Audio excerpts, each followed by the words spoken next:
नमस्कार, मैं Vikram Singh. Good morning बच्चों। आज की क्लास स्टार्ट करेंगे अनुनाद से।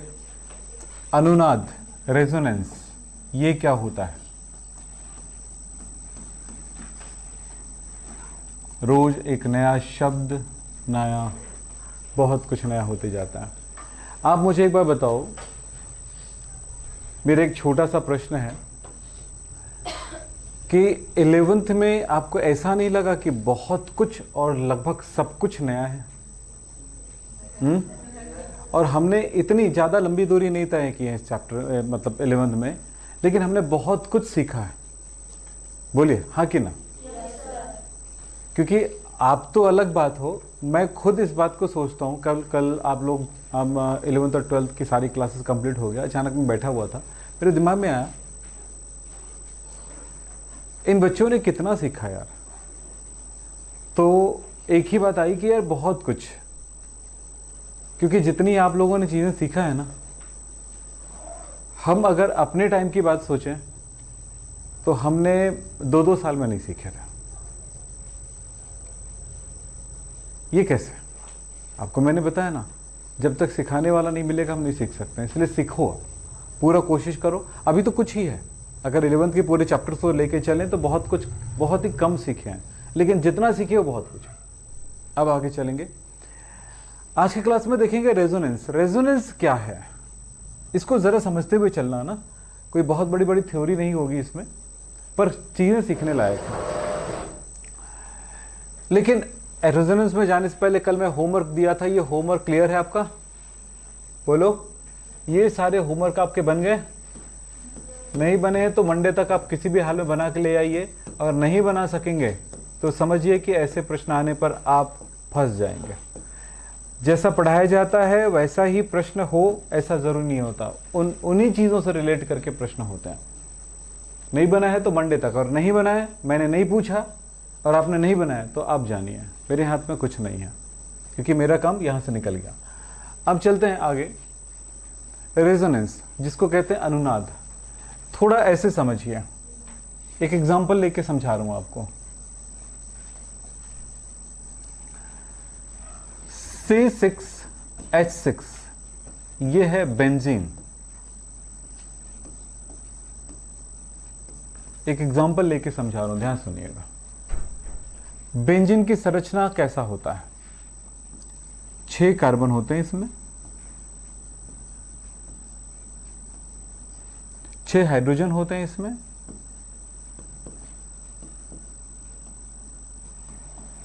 हर एक कार्बन को एक एक हाइड्रोजन। 6 कार्बन जो है ये सभी के सभी आपस में एक रिंग से जुड़ा होता है, एक बॉन्ड से जुड़ा होता है। हर एक हाइड्रोजन एक एक बॉन्ड से जुड़ पाएगा। आपको पता है हाइड्रोजन डबल बॉन्ड कभी नहीं बना सकता, ट्रिपल बॉन्ड नहीं बना सकता। ये हो गया। अब ये इस तरह का होता है, लेकिन कार्बन की एक एक संयोजकता बची हुई है, आपको पता है ये, बिल्कुल एक एक डॉट बचा हुआ है। तो इसका मतलब ये हुआ कि या तो ये इनके साथ बॉन्ड बना लिया, इसके साथ बना ले। दोनों के साथ तो नहीं बना सकता एक इलेक्ट्रॉन। चलिए मैं इनसे बोलता हूँ, ये लीजिए। तब ये इनके साथ तो बन नहीं सकता क्योंकि हो चुका बॉन्ड। इस तरह से इनके साथ, ये इनके साथ। तो हम ये देख रहे हैं कि 6 कार्बन की रिंग है, और इन 6 रिंगों में आप देख रहे हो कि सिंगल बॉन्ड डबल बॉन्ड नजर आ रही है एक अंतरक्रम में। ऐसा नहीं कि एक डबल बॉन्ड फिर ऐसा नहीं हुआ। सबकी संयोजकताएं पूर्ण हो चुका है। हमारा मेन उद्देश्य तो संयोजकता पूर्ण करना ही है। तो आपने एक चीज देखा होगा, चाहे दुनिया कितना भी आप आगे बढ़ जाओ, एक ही लाइन से सोचते हो, ओम नमः शिवाय के अलावा कुछ सोचते नहीं हो। वैसे ही होती है हमारी केमिस्ट्री में। हम इलेक्ट्रॉन, प्रोटॉन, न्यूट्रॉन के अलावा कुछ सोचते हैं, जिसमें से इलेक्ट्रॉन को ही सोचते हैं। इलेक्ट्रॉन अगर सोच रहे हैं तो इलेक्ट्रॉन के साथ हम उनकी संयोजकताओं को सोचते हैं। उनकी इलेक्ट्रॉन संयोजकता जहां पर अयुग्मित इलेक्ट्रॉन है, बस इतना ही खेल है हमारे पास। तो आपने इस संरचना को चाहे तो आप ऐसा भी लिख सकते हो लाइन स्ट्रक्चर में। लाइन स्ट्रक्चर समझा चुका हूं मैं कि कैसे किसी संरचना को लाइन में दर्शाते हैं। ये हो गया। हर एक कार्बन को हम किसी बिंदु से दर्शाते हैं, और उसके बाद जो डबल बॉन्ड या सिंगल बॉन्ड है, ये डबल बॉन्ड है, ये सिंगल बॉन्ड है, ये डबल बॉन्ड है, ये सिंगल बॉन्ड है। इस तरह से हम दिखा सकते हैं। जो डबल बॉन्ड इस जगह पे बन रहा था इन दोनों कार्बन के बीच में, ये इधर भी बन सकता है, तो इसकी दूसरी संरचना भी हमें नजर आएगा इस तरह से, दो संरचनाओं में नजर आ रही है। तो कैकुले ने कहा था कि बेंजीन की ये दो प्रकार की संरचनाएं हो सकती हैं, ठीक है। लेकिन आगे जाकर के विज्ञान ये कहता है कि ये दो प्रकार की संरचनाएं जो है ये दोनों के दोनों होगा, कोई एक नहीं होगा। मतलब बेंजीन सिर्फ ये एक संरचना नहीं रखती है या यही नहीं रखती, दोनों संरचनाओं में होगी। यानी जहां पर आप डबल बॉन्ड सोच रहे थे वो सिंगल बॉन्ड जैसा भी होगा और सिंगल बॉन्ड डबल बॉन्ड जैसा भी होगा। तो इस तरह से एक ही अणु की दो संरचनाएं नजर आई।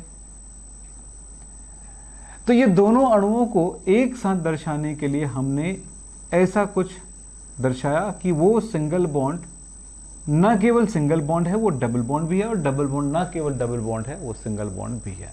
यानी वो दोनों की प्रकृति रखती है। तो इस तरह से इनको दर्शाने के लिए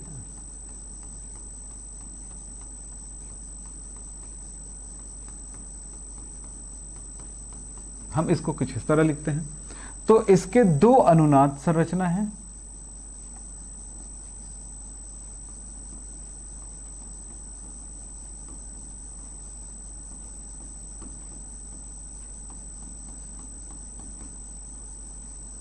जिसको कैनोनिकल्स कहा जाता है,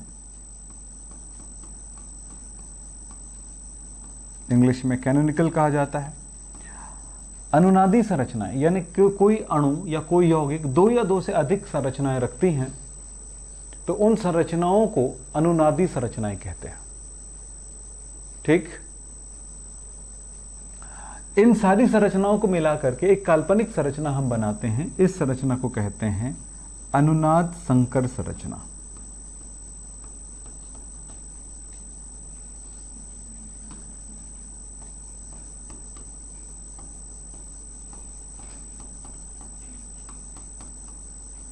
इस तरह से अनुनादी संरचना और अनुनाद संकर संरचनाएं, अनुनाद संकर संरचना, और ऐसा क्यों सोचा गया कि ये दो प्रकार की संरचनाएं हो सकती हैं या तीन प्रकार की संरचनाएं हो सकती हैं, ऐसा क्यों सोचा गया?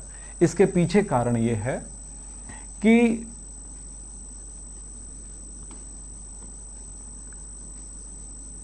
कार्बन कार्बन सिंगल बॉन्ड है तो इनमें आकर्षण कम होगा, तो दूरी ज़्यादा होगी कार्बन कार्बन के बीच में। डबल बॉन्ड है तो आकर्षण ज़्यादा होगा। सीधी सी बात है, मैंने अपनी उंगली को फैला के रखा है, दूर रखा है, या मैंने बाहर की तरफ खींच रहा हूँ, मुझे बांधने की ज़रूरत है, तो क्या करो, एक रबर बैंड लगा दो तो बंध गया मैं। दूसरा रबर बैंड चढ़ाओगे तो थोड़ा सा और खींच जाऊँगा, तीसरा रबर बैंड बांधोगे तो और खींच जाऊँगा। क्यों ऐसा होगा? क्योंकि वो मैं तो बाहर की तरफ जा रहा हूँ ना, लेकिन रबर बैंड उसको खींच रही है। तो बैंड क्या है, रबर बैंड क्या है? एक बंध है, आकर्षण है। तो वैसे ही परमाणुओं के बीच में जितना ज़्यादा आकर्षण होगा वो परमाणु उतनी नज़दीक होंगे।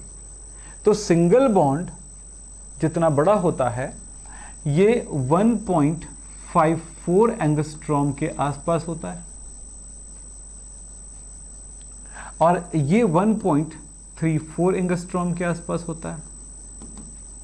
लेकिन बेंजीन में जो देखा गया कि हर एक कार्बन, आप देखिए यहां पर डबल बॉन्ड है तो छोटा होगा, मतलब संरचना कैसी हो जाएगी, ऐसे, ऐसा होना चाहिए था बेंजीन का रिंग। लेकिन बेंजीन में ये देखा गया कि हर एक कार्बन बराबर दूरी पर है, सभी दूरियां बराबर हैं। बनाते समय थोड़ा लंबा चौड़ा दिख जाता है, लेकिन ये षटकोणी है। और दूसरी बात देखी गई कि हर एक कार्बन के बीच की दूरी बराबर है, सारी दूरियां बराबर है। जब दूरियां बराबर है तो डबल बॉन्ड और सिंगल बॉन्ड वाले कॉन्सेप्ट खत्म हो जा रहे हैं, यानी ना डबल है ना क्या है, सिंगल है। तब जब बेंजीन में देखा गया तो उसमें जो कार्बन कार्बन के बीच की जो दूरी देखी गई, सिंगल बॉन्ड से थोड़ा छोटा और डबल बॉन्ड से थोड़ा बड़ा, और ये है 1.39 एंगस्ट्रॉम के आसपास। मैं एक्यूरेट नहीं लिख रहा हूँगा, तो हो सकता है, ऐसा हो सकता है, लेकिन आप याद रखिए कि बेंजीन में सारी कार्बन कार्बन के बीच की दूरी कितना है, 1.39 एंगस्ट्रॉम है सभी जगहों पर। तब ये कहा गया भाई बनना तो डबल बॉन्ड और सिंगल बॉन्ड एक अंतरकण में बनना चाहिए, अगर बनना भी है तो, और डबल बॉन्ड है तो छोटा होना चाहिए, सिंगल बॉन्ड है तो बड़ा होना चाहिए। तो इस तरह से कार्बन कार्बन के बीच की दूरियां बिल्कुल बराबर नहीं होंगी, अलग अलग दिशा में होंगी। जबकि षटकोणी है, षष्टकोणी है, हेक्साहेड्रल है ना, हेक्सा एंगुलर है। तो ऐसा कैसे पॉसिबल है? तब एक कॉन्सेप्ट आया अनुनाद का। इसमें जब डबल बॉन्ड है तो डबल बॉन्ड, अब आगे जाके समझ में आएगी इन बातों को जब हम अनुनाद को और ज़्यादा एक्सप्लेन करेंगे। ऑर्गेनिक केमिस्ट्री का, यानी कि आपकी एनसीईआरटी बुक सेकंड पार्ट का, अब ये मान कर चलो 9, 8, 7 सातवां चैप्टर मानेंगे। अब ये वो सातवां चैप्टर है, पहले वो 12वां चैप्टर था,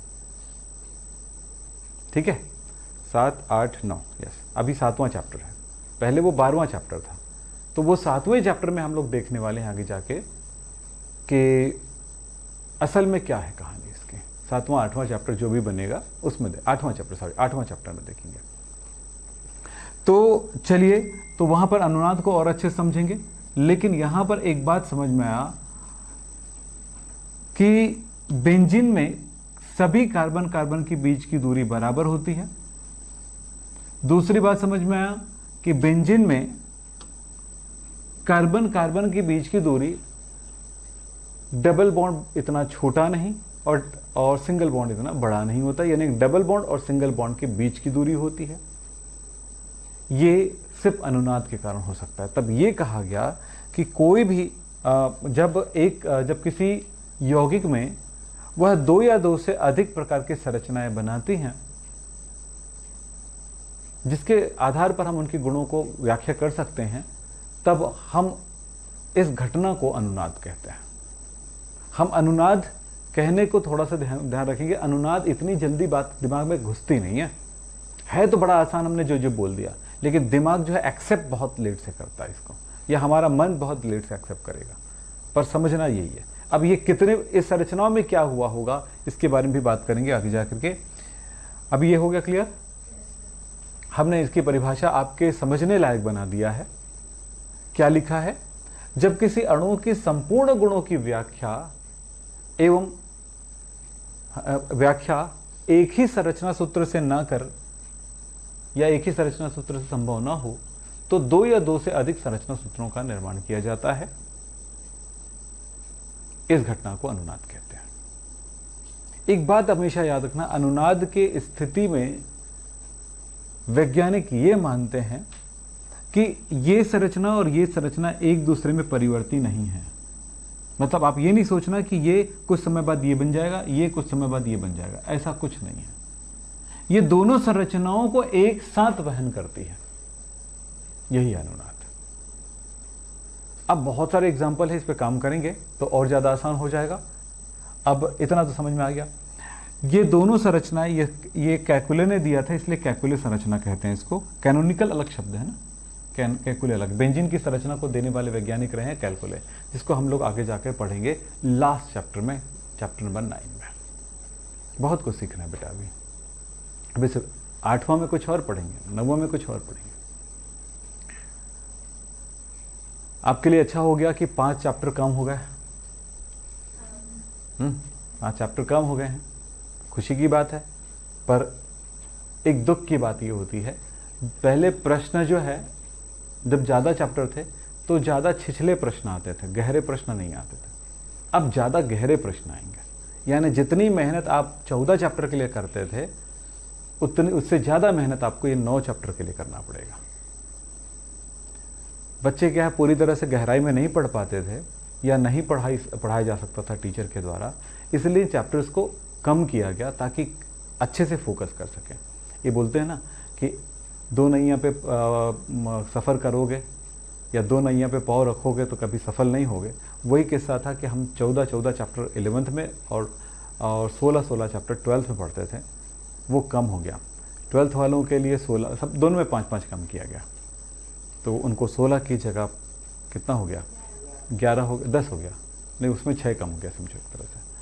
तो कहीं और इसमें आपका 5 चैप्टर कम होने से 9, तो ये आपके लिए आसान हो गया 14 में। ये क्लियर है? अनुनाद की मतलब बेंजीन की दो प्रकार की अनुनादी संरचना है। हम और भी एग्जाम्पल को लेकर चलेंगे। ये अनुनाद की संरचनाओं के बारे में थोड़ी सी इतिहास जान लें। 1920 में हाइजेनबर्ग ने अनुनाद की अवधारणा को बताया। बाद में निश्चित अणुओं के गुणधर्म को समझाने के लिए पॉलिंग और इनगोल्ड ने भी इसको बहुत हद तक विकसित किया।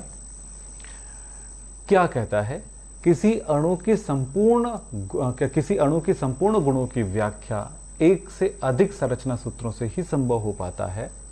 उन संरचना सूत्रों में परमाणु की स्थिति समान होती है। परमाणु की नियम पे ध्यान दीजिए, परमाणु की स्थिति समान होती है, परंतु उनमें इलेक्ट्रॉन के विस्थापन के कारण बंद व्यवस्था में भी परिवर्तन हो जाता है। इस प्रकार से नई नई संरचनाएं बनती है। आप परमाणु को चेंज नहीं करोगे, एक परमाणु उधर चला गया, वो चला गया, ऐसा नहीं। जो कार्बन परमाणु जिस जगह पे था उसी जगह पे रहेगा, जो हाइड्रोजन जहां पे वहीं पे रहेगा। अगर हाइड्रोजन या कार्बन परमाणु की स्थिति चेंज हो रही तो उसको पुनर्व्यवस्था कहते हैं, रीअरेंजमेंट कहते हैं। वो एक अभिक्रिया है, रिएक्शन है, न कि वो अनुनाद है। ध्यान रखिएगा। अब फिर क्या बात हो रही है यहाँ पे? इन योगदान करने वाली संरचनाओं के मध्य की संरचना को अनुनादी संकर कहते हैं तथा भिन्न प्रत्येक संरचना को अनुनादी संरचना कहते हैं, अलग अलग को, है ना, या कैनोनिकल्स कहा जाता है। और फिर लिखा है इस अवधारणा को अनुनाद कहते हैं। अब मैं आपको, ये तो हुई थ्योरी और इस पे काफ़ी मेहनत आपको करना होगा। शुरुआत में ऐसा लगेगा यार ये फालतू सा काम है, लेकिन बाद में जब आपके दिल कहेगा समझ गए तो बहुत कुछ समझेंगे। अब यहां पर याद रखना, एक और लाइन जोड़ रहा हूं। अणु में अनुनाद होने पर वह स्थायी हो जाता है।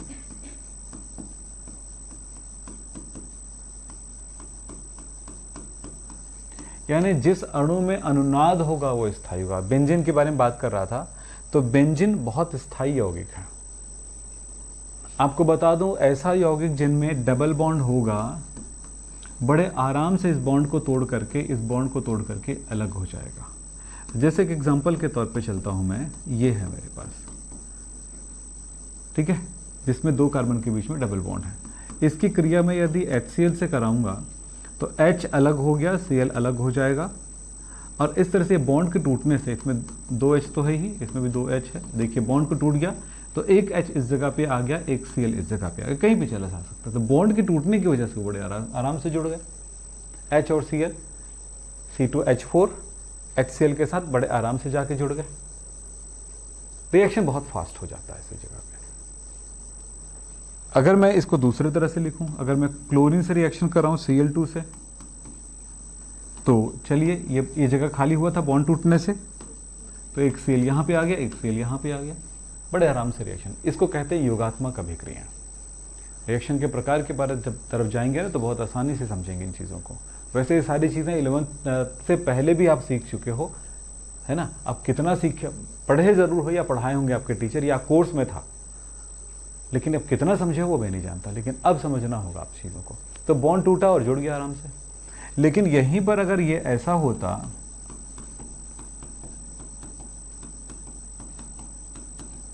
और क्लोरीन की रिएक्शन कराऊंगा, तो यहां पर पहले इसको अलग करना होता है। हाइड्रोजन को हटाओ भैया, तब हम आके जुड़ेंगे। समझ रहे? तो क्या हुआ यहां पे, ये हटेगा तो एक 2 Cl हमारे पास, एक Cl इसको लेकर निकल गया तो HCl बना, और इस तरह से जगह खाली हुआ तो क्या हुआ, ये CH3 है, मैं डायरेक्ट लिख दे रहा हूं, तो इस जगह पर ये Cl आके जुड़ गया। ये CH3 है, वैसे ऐसे लिखना चाहो तो ऐसे लिखो, वैसे लिखना चाहो तो ऐसे लिखो। ये क्रिया कहलाता है योगात्मक। दो अणुएं आपस में जुड़ गई। डबल बॉन्ड को तोड़ करके जोड़ना ज़्यादा आसान होता है, न कि सिंगल बॉन्ड को तोड़ना। सिंगल बॉन्ड ज़्यादा स्ट्रांग होता है, सिग्मा बंध है, सिग्मा बंध ज़्यादा स्ट्रांग होता है पाई बॉन्ड की तुलना में। आपने देखा हो पाई बॉन्ड में ऑर्बिटल्स जो होते हैं ऐसे दूर से एक दूसरे को इंटरेक्ट करते रहते हैं। इंटरेक्शन मतलब होता है आकर्षण। और सिग्मा बॉन्ड में क्या होता है, सीधे ऑर्बिटल एक दूसरे के साथ कनेक्ट रहता है, एक दूसरे से मेल्ट रहता है, जुड़ा रहता है। तो ये ज़्यादा स्ट्रांग होगा सिग्मा बॉन्ड, और पाई बॉन्ड दुर्बल होगा, इसलिए पाई बॉन्ड टूटती बड़े आराम से। तो देखिए ये योगात्मक क्रिया, ये प्रतिस्थापन अभिक्रिया। तो यहां पर आप देखिएगा बेंजीन में डबल बॉन्ड है और इसमें मैं क्लोरीन से क्रिया कराऊंगा तो आप सोच रहे हो कि डबल बॉन्ड टूटेगा, एक सेल यहां पर, एक सेल यहां पर, एक सेल यहां पर, एक सेल यहां पर, एक सेल यहां पर, ऐसे 4-6 जगह पे जुड़ जाएगा। बड़े आराम से जुड़ते हुए नजर आ रहे हैं, लेकिन बेंजीन इतनी आसानी से रिएक्शन नहीं करता क्लोरीन के साथ। इसका सीधा सा मतलब ये हो रहा है कि हो ना हो ये डबल बॉन्ड जो है अपनी प्रकृति खो चुका है, इनकी आदत सिंगल बॉन्ड की तरफ हो गई है। क्यों हुई? क्योंकि ये डबल बॉन्ड कहता है कि मैं डबल बॉन्ड नहीं हूं पूरी तरह से, मैं कुछ सिंगल बॉन्ड भी हूं, यानी मुझमें काफी स्ट्रेंथ है। ये बातें समझना होगा आगे जाके। तो चलिए, हम तो लगभग कुछ बातें आपको समझा दी हैं, अब अनुनाद को समझना है पूरी तरह से।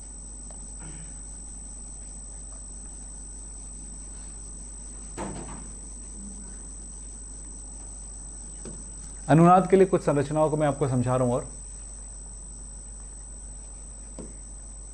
पहला एग्जांपल दे चुका हूं, दूसरा एग्जांपल देखें। CO3 2- आयन में अनुनाद।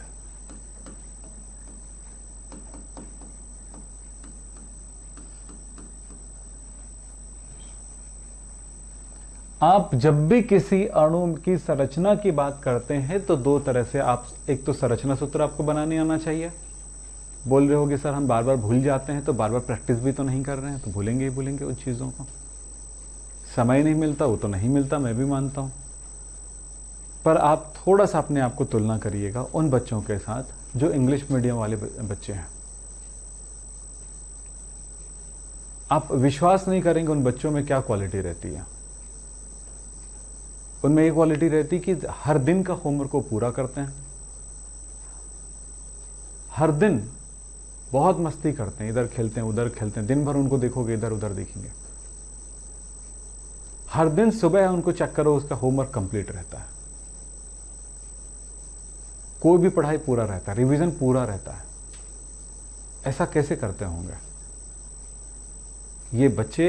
बचपने से इनको इसी तरह से ट्रीट किया जाता है, ये पूरी तरह मशीन बन चुके रहते हैं। इनमें एक क्वालिटी डेवलप हो जाती है कि उनको भी एहसास ही नहीं होता कि हमने बहुत ज़्यादा मेहनत किया। हम लोग थोड़ा ज़्यादा कर लेते हैं ना, जैसे मैं आपको बोलूँगा, एक मजदूर को बोलोगे आप एक काम करिए, यहाँ की मिट्टी वहाँ डाल दीजिए आप, ठीक है। बस उन मजदूरों के साथ एक ही प्रॉब्लम है कि वो ऐसा बोलने के पर वो करते नहीं, बस तुम उठाएंगे और जाके फेंक के आके बीड़ी पीते चाय पीते बैठे रहेंगे। उनके सामने बैठना पड़ता है ऐसा।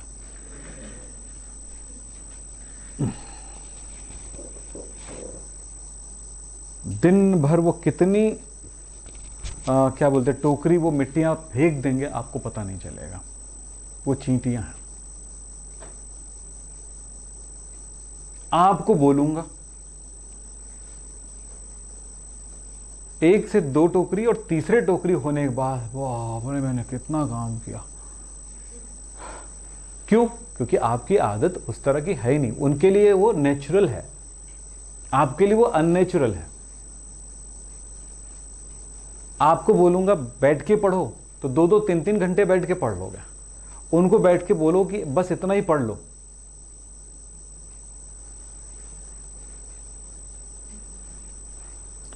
उनको पूछो या तो पढ़ो या फिर वो मिट्टी फेंको, वो दौड़ के मिट्टी ही फेंकेगा।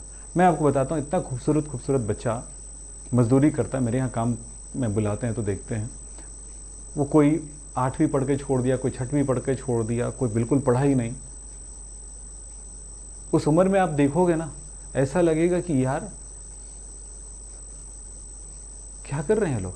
मैंने ट्राई भी किया कुछ बच्चों से ऐसी बात करने, मजदूरी करने आते हैं, बेटा ये छोड़, पढ़ाई कर ले, काम आएगा, तुम्हारी जिंदगी अच्छी हो जाएगी। उसका दिमाग ही वैसा है, उसका दिमाग ही वैसा है, उसको कुछ नहीं कर सकते आप, कुछ भी नहीं कर सकते। अब इसमें क्या होता है, ऐसे बच्चों को पढ़ाने का तरीका ये एकेडमिक तरीका नहीं होना चाहिए। असल में एजुकेशन का जो सिस्टम है एजुकेशन का, वो ऐसा है कि हमारे यहाँ आते हैं, बैठते बच्चे हैं और उसको इस तरह से पढ़ाने के तरीके में ऐसे बच्चे नहीं समझ पाएंगे। ऐसे बच्चों को प्रैक्टिकली सिखाना पड़ता है, इसको इंटरेस्ट दिखा दिखा के इसको सिखाना पड़ेगा। उनकी पढ़ाई अलग तरह से। हमें पढ़ाई का मतलब होना चाहिए क ख ग घ आ ई पढ़ना नहीं। पढ़ाई का मतलब होना चाहिए, एजुकेशन का मतलब होना चाहिए उनको ज़िंदगी जीना का तरीका सिखाना है। हमारे एजुकेशन का मतलब है पुस्तक, कॉपी, पेन, डंडे, मारपीट, गाली गलौज, हर तरह की चीज़ें, एग्ज़ाम, परीक्षा से निकला हुआ रिजल्ट, ये होता है।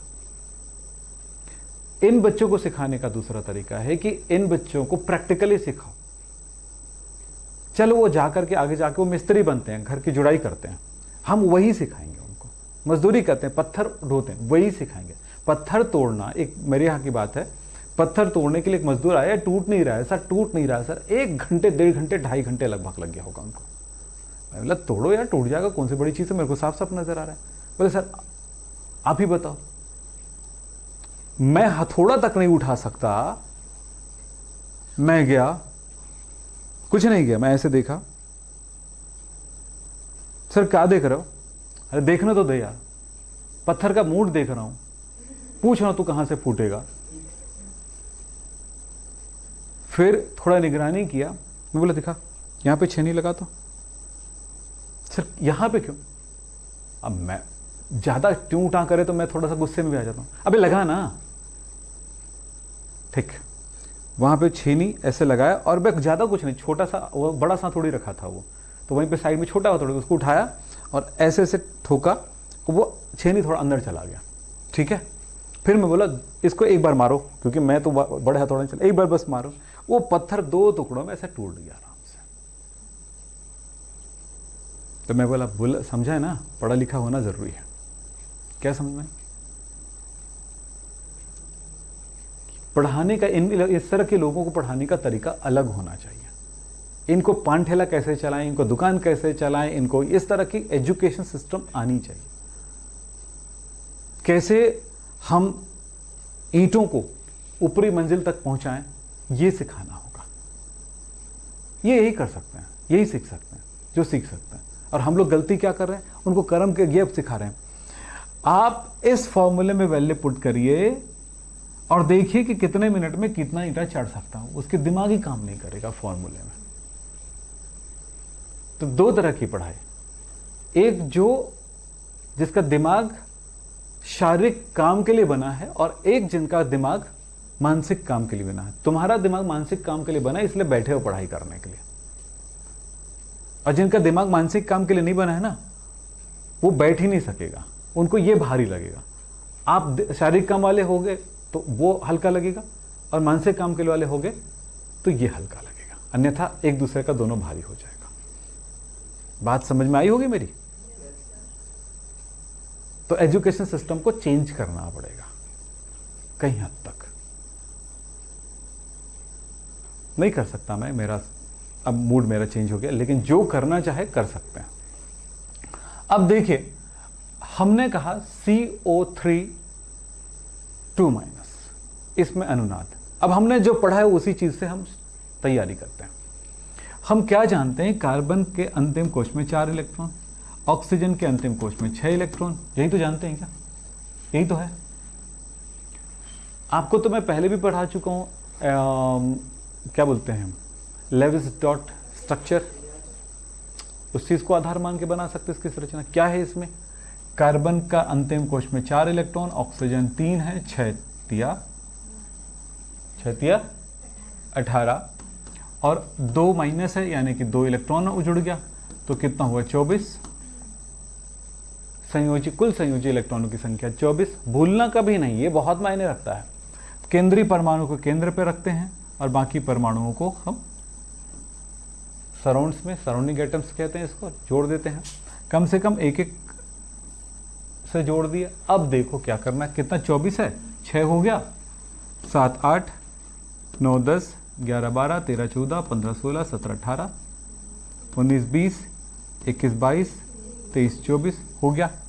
अष्टक तो इनका पूर्ण हो गया, इनका पूर्ण हो गया, इनका पूर्ण हो गया, इनका नहीं हुआ। तब किसी एक से उधारी मांगते हैं, आपको पता है। चलिए इनसे उधारी मांग लिए, ये हो गया। सब मिला करके -2, तो ऑक्सीजन को अपने अगर ध्यान से देखा है तो ऑक्सीजन के अंतिम कोश में 6 इलेक्ट्रॉन होते हैं, एक बॉन्ड बना लिया, एक इलेक्ट्रॉन के आने की वजह से यहाँ पर एक्चुअली माइनस है, तो जिसके पास इलेक्ट्रॉन युग्म है वो माइनस है, ये माइनस। हम ऐसा भी लिख सकते हैं, बोलो ऐसा लिख सकते हैं कि नहीं? ये कहानी है इसकी। तो संरचना सूत्र हमें पता चल गया। तो भैया इस पे प्रैक्टिस करिए, आप इस पे प्रैक्टिस करेंगे, केमिस्ट्री आपके लिए आसान हो जाए। क्यों गिरा रहे हो बार बार, क्यों गिरा रहे हो? हमने क्या बुरा किया है आपसे? हाँ, गुस्सा दिखा दिखा कर उसको पटक रहे हो, उसको पटक रहे हो। हाँ चलिए, सी आपने क्या देखा? देखो एक जगह डबल बॉन्ड है, जैसा लिखना चाहो आप लिखो, आपकी मर्जी। चलो, एक डबल बॉन्ड है, इलेक्ट्रॉन युग्म माइनस,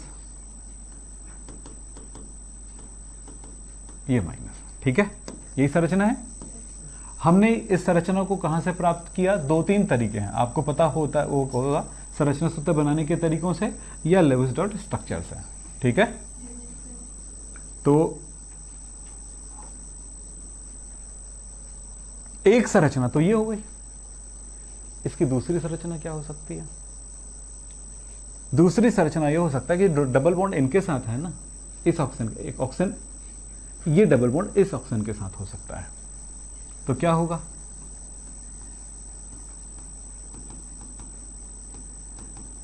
माइनस,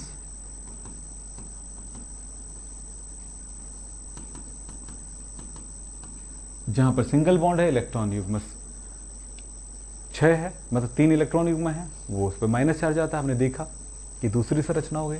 तीसरी संरचना क्या हो जाएगा? डबल, हाँ, अब डबल बॉन्ड यहां था, तो यहां पर होगा तो इसके साथ सिंगल हो गया।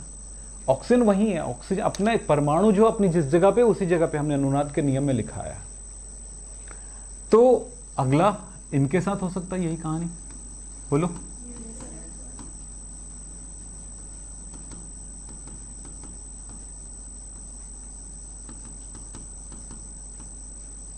ठीक है, तो अनुनाद की 3 संरचनाएं मिला, तो ये 3 अनुनादी संरचनाएं मिला।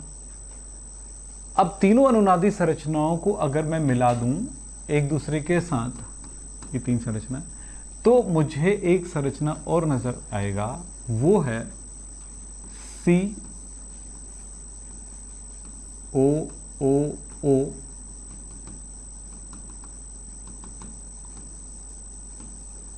-2, ये है अनुनादी संरचना, अनुनाद संकर संरचना।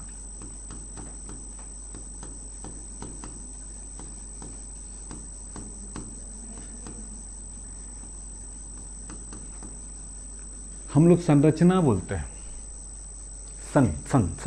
संरचना, मराठी लोग संरचना कहेंगे, क्योंकि वो अन को उम्मा से करते हैं। हम इसको ऐसे दृष्टि कहते हैं, वो लोग दृष्टि कहेंगे, ठीक है।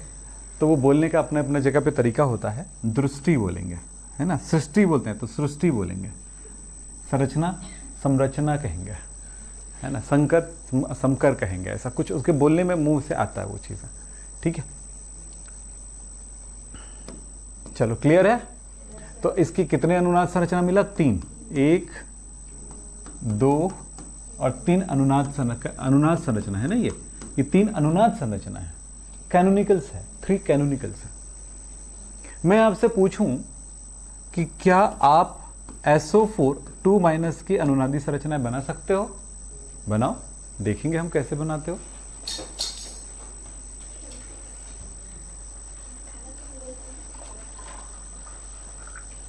देखो 9 चैप्टर है आप लोगों का ना, 9 चैप्टर खत्म होने के बाद 12th के कुछ एक चैप्टर कंप्लीट करेंगे हम लोग, इसलिए पूरे दिमाग से पढ़ो। कम से कम 1 या 2 चैप्टर हम लोग पढ़ेंगे 12th का, समझ रहे हो, इसी साल। फिर उसके बाद रिवीजन करेंगे, तैयारी करेंगे एग्जाम का। तो पहला काम क्या होगा? 11th कंप्लीट करना। सेकंड काम होगा 12th का कम से कम 2 चैप्टर, ठीक, एक फिजिकल केमिस्ट्री से और एक ऑर्गेनिक केमिस्ट्री से, 2 चैप्टर।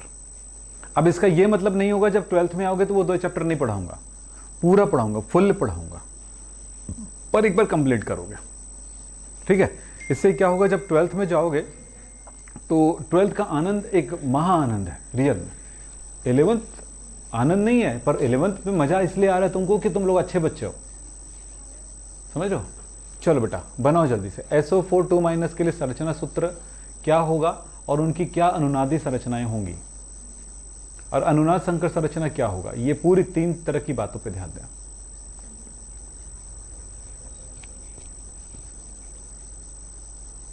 जल्दी करो, एक मजेदार चीज सिखाऊंगा इसके बाद।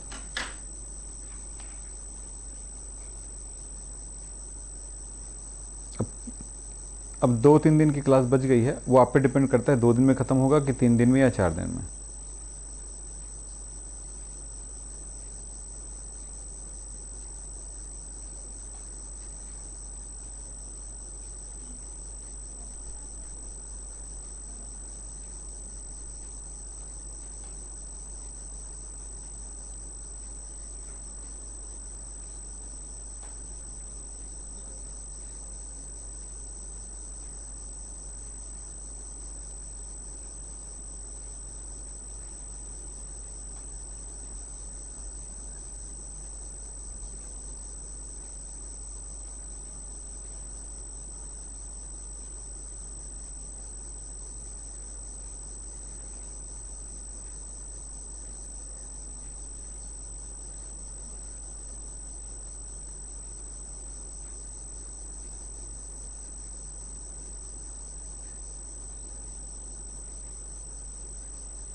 हो गया क्या?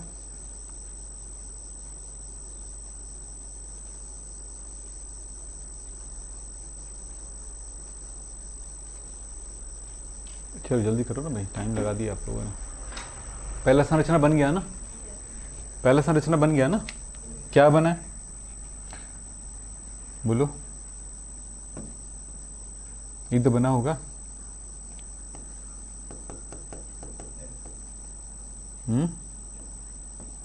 ये तो बनाया होगी क्या?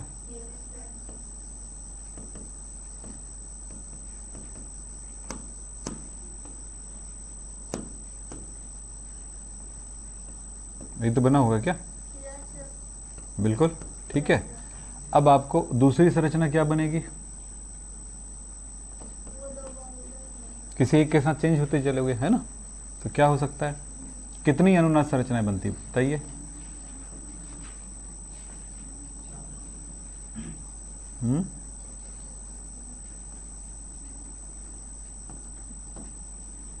इलेक्ट्रॉन युग्म लगाइए, ये बहुत ज़रूरी है।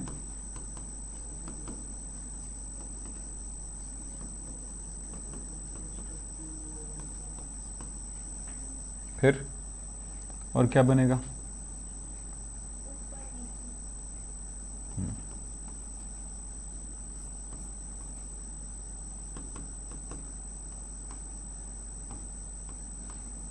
मैं बाद में लगा लेना, जहां पर माइनस है वहां पर 3 बार इलेक्ट्रॉन युग्म और जहां पर डबल बॉन्ड है इसमें 2 बार।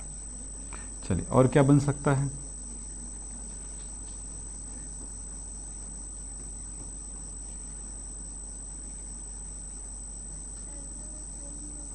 इधर वाला तो हो गया।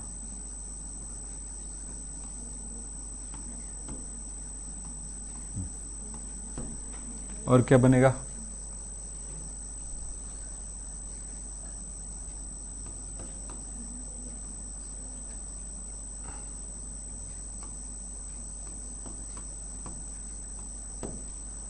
कितना हुआ बताओ, सब अलग अलग है, बोलो। डबल बॉन्ड यहाँ पे है तो अलग अलग टाइम पे आया, ठीक है। एक यहाँ पर, एक यहाँ पर, एक यहाँ पर, यहाँ पे नहीं है क्या? अच्छा, आ तो क्या यहाँ पे डबल बॉन्ड, यहाँ पर डबल बॉन्ड, दोनों एक साइड आया, कहीं पे है? नहीं है, नहीं है ना? ऐसे डबल बॉन्ड है दो जगह पे? कौन सा है? यहाँ पे कहाँ है? इधर इधर कहाँ है? कोई नहीं है ना?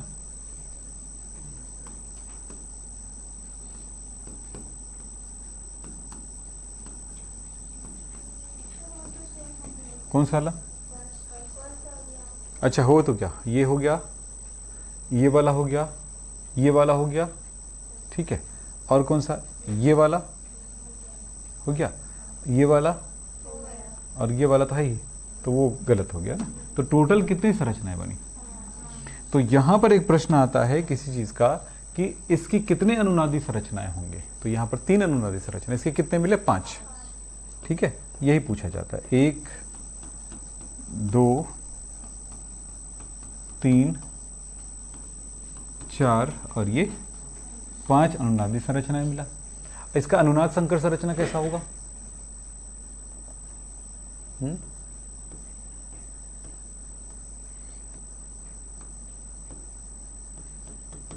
डबल बॉन्ड सब जगह आया, ये इसकी अनुनाद संकर संरचना। इसी तरह से बहुत सारी चीज़ों पे अनुनाद संरचना, संकर संरचनाएं आपको बनाना होता है। अब ये आप बुक से करिए, अगले प्रश्नों को बुक से उसे क्वेश्चन उठाइए और उसके पर प्रैक्टिस करिए, ठीक है।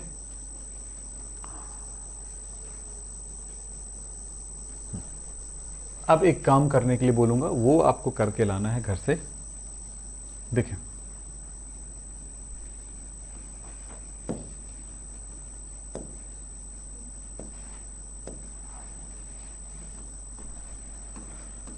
Molecular orbital diagram.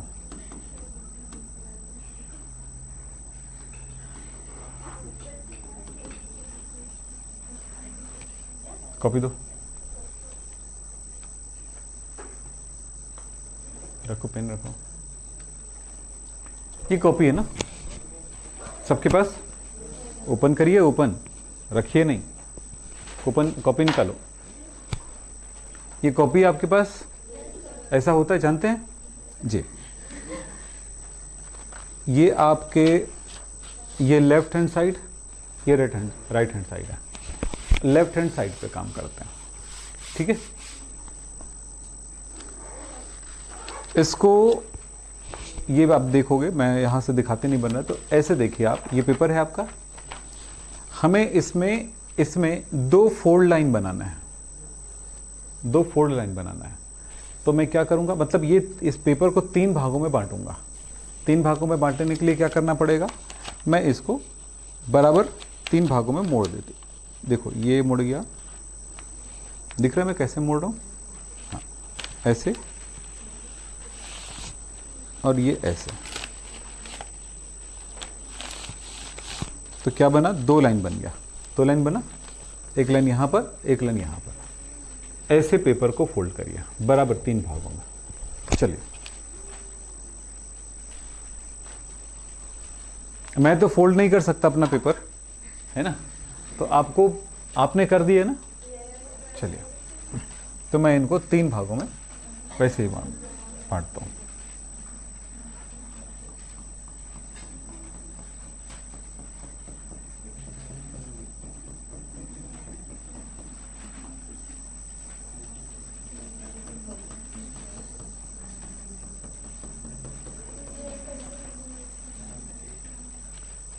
ये देखिए हो गया।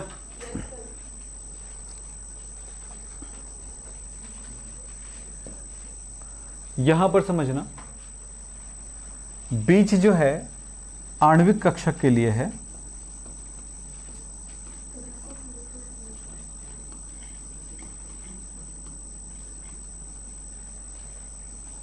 और ये दोनों साइड परमाणविक कक्षक के लिए है।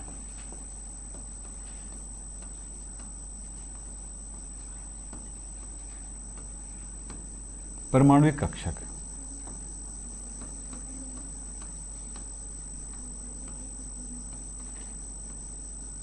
ठीक है। आपने परमाणविक कक्षक पढ़ा है 1s 2s 2p 3s 3p, इस तरह से पढ़ा है। इसके ऊर्जा के बढ़ते क्रम में है ये, इसकी ऊर्जा कम, इसकी ऊर्जा ज्यादा, इसकी ऊर्जा ज्यादा। एकदम कॉपी के इस साइड आप एक छोटा सा एकदम सटाते हुए लिख दीजिएगा ऊर्जा, यानी कि एनर्जी, ऊर्जा, ठीक है। हो गया ना। अब ये 1s 2s 2p परमाणविक कक्षक है, याद रखना। तो इसमें परमाणविक कक्षक कौन से होंगे लिखना नहीं, 1s होगा, 2s होगा, 2p होगा, 3s होगा, 3p होगा। यस, आपको ये बात याद रखना है। इनकी ऊर्जा बढ़ते हुए क्रम में है। तो आप एक काम कर सकते हैं कि इस तरफ जो भी कक्षक आएगा, 1s आएगा, फिर 2s आएगा, 2p आएगा, 3s आएगा, 3p आएगा, आप समझ गए आप। तो कम ऊर्जा से अधिक ऊर्जा की ओर बढ़ते हुए हम आप ऊपर की ओर जाएंगे, ठीक है। तो मैं एक्चुअली कल पूरा पढ़ाऊंगा, आज थोड़ा समय है तो उपयोग करना है हमको, इसके लिए मैं बता रहा हूं। तो इसका परमाणविक कक्षक और उसके परमाणविक कक्षक दोनों, दो परमाणु जैसे मिलते हैं, आपको पता है ऑक्सीजन मिलकर के क्या बनाता है, O2। इसका मतलब एक ऑक्सीजन ये हुआ, एक ऑक्सीजन ये हुआ, दोनों ऑक्सीजन आके मिला, O2 बने। ये परमाणु है, ये परमाणु है, ये अणु है। क्लियर है। N2 कैसे बनेगा, N2 बनेगा N परमाणु और N परमाणु से बनेगा, बोलो। F2 कैसे बनेगा, हाँ, F परमाणु और F परमाणु से बनेगा, है ना, इनके मिलने से बनेगा।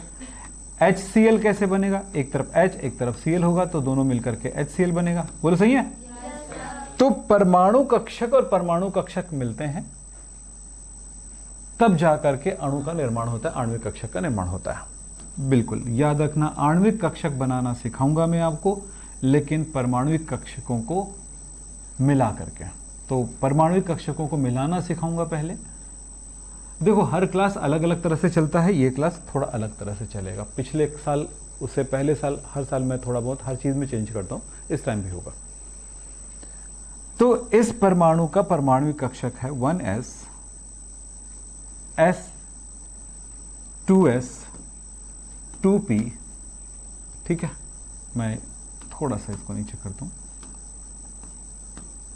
ये लीजिए। ऊर्जा जितना ऊपर उतनी अधिक ऊर्जा। तो याद रखिएगा, जितनी एनर्जी इसकी है उतनी ही दूसरे परमाणु की 1s का ही होगा, बोलो कैसे। इसका 1s की ऊर्जा जितनी है, यहां पर भी तो 1s होगा, इसमें भी तो 2s होगा, तो इसी के बराबर एनर्जी में आएगा 2p, ठीक है। थोड़ा समझ लें। अब s जो ऑर्बिटल होता है उसमें s सब शेल में एक ही ऑर्बिटल होते हैं, p में 3 ऑर्बिटल्स होते हैं, पता है। px py pz तीनों की ऊर्जा बराबर होती, तो वो एक ही जगह पे आएगा। p 3 कक्षकों से बना होता है, s एक कक्षक से बना होता है। वैसे जाना तो ऐसे चाहिए था, मैं उल्टा कर दिया। s कक्षक एक ही कक्षक से बना हुआ है। s में कक्षक कितने होते हैं, एक और p में होते हैं 3, ठीक है। ये लीजिए है। अब देख लीजिए, इनकी ऊर्जा बराबर है, एक ही लाइन में है, बोलो है, एक ही लाइन में। अब यहां पर समझना है कि इनका 1s और इनका 1s मिलेगा, इनका 2s 2s मिलेंगे, तब आणविक कक्षक बनेगा। हम SPDF को तो जानते हैं, वो है परमाणुविक कक्षक। अब हम पढ़ेंगे अणु का कक्षक। पहले तक पढ़ रहे थे परमाणुविक कक्षक, यानी परमाणु का कक्षक पढ़े थे। इलेक्ट्रॉनिक विन्यास जब निकालते हो, ऑक्सीजन का 1s2 2s2 2p6 2p4, ये परमाणुविक कक्षकों को दर्शाता है। हमें बताना यहां पर आणविक कक्षक। तो आणविक कक्षक कैसे बता पाएंगे आप? तो चलो देखते हैं। देखिए, एक कक्षक इधर है, एक कक्षक इधर है। आणविक कक्षक कैसे बनता है? जितने परमाणुविक कक्षक मिलेंगे उतने ही आणविक कक्षक बनेंगे। अब ये संकरण जैसा तुम्हारे दिमाग में आ रहा है। संकरण अलग शब्द है जो खुद के परमाणु में होता है। यहां पर दो अलग अलग परमाणुओं के कक्षक मिल रहे हैं ताकि आणविक कक्षक बना सके। तो समान ऊर्जा वाले कक्षक ही मिल पाएंगे। ये इनसे मिल पाएगा, ये इनसे मिलेगा, ये इनसे मिलेंगे। जितने कक्षक मिलेंगे, यहां पर एक कक्षक हुआ, एक कक्षक मतलब बॉक्स ना, तो दो कक्षक मिले तो दो कक्षक इसमें बनेंगे। दो बन गए, एक और एक बन करके दो बने, तीन और तीन करके 6 बने। क्लियर? बन गए? कितना हो गया? 5 है। ए लीजिए, 6 हो गया। लेकिन जितने आणविक कक्षक बनते हैं उनमें से आधा कम ऊर्जा में चले जाएंगे और आधा अधिक ऊर्जा में चले जाएंगे। तो आधे कम ऊर्जा में मतलब यहां पर 2 मिले 2 बने, तो फिर एक नीचे और एक ऊपर चला गया। अब ये बना किससे है ये दिखाने के लिए हम यहां पर कुछ ऐसे तरीके का अपना करते हैं। यहां पर लाइन में बनाया ना, वहां तक आप इसे खींच के लेंगे। ठीक, फिर क्या करेंगे? ये और ये मिलकर के ये दोनों बना। ये दोनों, ये किससे बना हुआ है? इनसे और उनसे बना है। ये दिखाने के लिए हमने ऐसे बनाया। ये इनसे दोनों से बना है, ये दिखाएंगे। अब क्लियर हो गया? अब इनका भी, ये भी ऐसे जाएगा, ऊपर और नीचे टूटेगा। तो कितना होगा? 2, 1 और 1, 2। ठीक है? और ये किससे बना है? इनसे बना है दोनों। यस? और ये भी ऐसे ही, ये इनसे बना है। ठीक, फिर ये 6 है, तो फिर 3 नीचे 3 ऊपर। बोलो। 3 नीचे और 3 ऊपर। जो 3 नीचे है ना, उसमें से एक टूट करके अलग हो जाएगा, यानी कि 2 1 में टूटता ही है। किस में टूटेगा? 2 1 में। 2 एक साथ रहेगा, जिसकी वजह से 2 पाई बॉन्ड बनाएगा और एक सिग्मा बॉन्ड बनाएगा। अकेला वाला हमेशा सिग्मा बॉन्ड बनाता है। तो ऊपर नीचे आ गया। ऊपर वाला कैसे टूटेगा? वैसे ही 2 1 में टूटेगा, लेकिन 2 जितना नीचे जाएगा 2 वाला उतना ही ऊपर जाएगा, 1 वाला उसका ऊपर। अब ये दोनों किससे बना हुआ है ये दिखाना है अपने को। ये किससे बना है? इनसे बना हुआ है, इनसे बना हुआ है। तो हम ऐसे, ये समझ में आई बातें? तो क्या बिना देखे इसको बना सकते हो? कैसे बना सकते हो बिना देखे? क्योंकि आपको तो समझ में आ चुका है परमाणु कक्षक को जोड़ना है। परमाणु कक्षक में 1s आता है, 2s आता है, 2p आता है, 3s आएगा, कल 3s भी होगा। तो इस तरह से आप ये चीजें आप कल बना के लाओगे, कम से कम 4 ये बना के। और नहीं बनाया होगे तो यहां से भगा दिया जाएगा, बाकी चीजें घर में पढ़ोगे बैठ के कल की पढ़ाई को। क्योंकि कल की पढ़ाई अगर बिगाड़े तो समझ लो कि बहुत बड़ी चीज बिगाड़ दोगे। अरे हाँ भाई, सोमवार कल हमारे लिए वही है। अब इतने में 4 दिन में नहीं कर पाओगे। और इस चैप्टर को, हाँ जी, सेम चीज को 4 बार बना के लाना है अपनी कॉपी में, 4 बार इसी चीज को। कॉपी करने में तो एक्सपर्ट हो। ठीक है? अब तुम्हारा शॉर्टकट पूछ लेना, मंडे को बताना मुझे। ठीक है? तो शॉर्टकट्स कुछ नहीं होते हैं, याद रखना। ये हम लोग आपको बेवकूफ बनाने के लिए बोलते हैं। ठीक है? क्या ये शॉर्टकट है, ये आसान हो जाए, ये हमारी अपनी सोच रहती है। और दूसरी बात, वो आपके लिए सरल करने के लिए ऐसा कहा जाता है। ठीक है? तो ये बना लोगे? कितने बनाने हैं? 4 अलग अलग पेजेस में बना के लाना है। ठीक है? और उसके बाद साफ सुथरा बनना चाहिए, मैंने जैसे बताया वैसे ही। इसको बनाते समय इस बात का जरूर ध्यान रखना, आपकी कॉपी में लाइनें बनी हुई हैं, ऐसे बना हुआ है। तो आप जब बनाओगे तो जैसे 1s बनाए तो ये ऐसे दिखना चाहिए साफ सुथरा। अब अलग से ऐसे कोई लाइन मत खींचना, ये वाला ब्लू वाला लाइन नहीं रहेगा। ठीक है? वो आपको पता चल जाएगा इसमें। ठीक है? तो वो करना है। और जब ये बनाने आ जाएगा तो बहुत साफ सुथरा बना लोगे। एक बनाने के बाद आपसे बन जाएगा। तो हम मिलेंगे मंडे को और मंडे को क्लास होगी, ट्यूसडे क्लास होगी, फिर उसके बाद वेडनेसडे के आसपास फाइनल करेंगे, ठीक है। और जब आओ तो आपके होमवर्क वैसे इतना ही नहीं है ना, ये 4 तो बनाना ही है, और ये चैप्टर 4 इसका फुल रिवीजन करके आना है।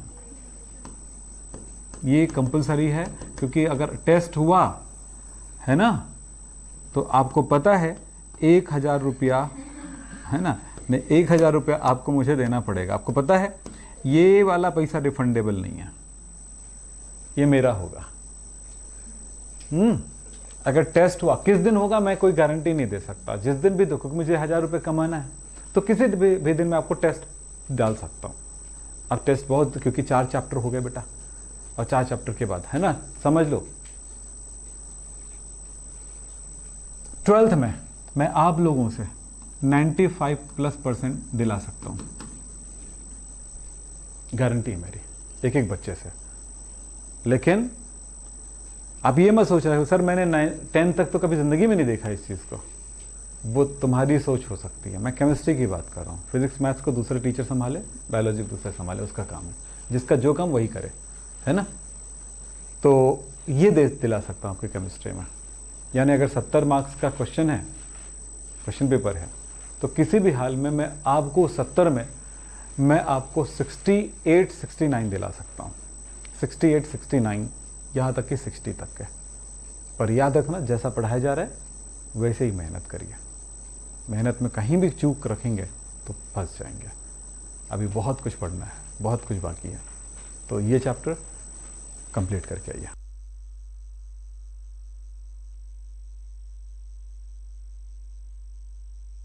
ये वाली चीज मैंने आपको कहा था कि कैसे कक्षक आपस में मिलते हैं, परमाणुविक कक्षक मिल करके आणविक कक्षक का निर्माण करते हैं, और आपको कुछ होमवर्क भी दिया गया था।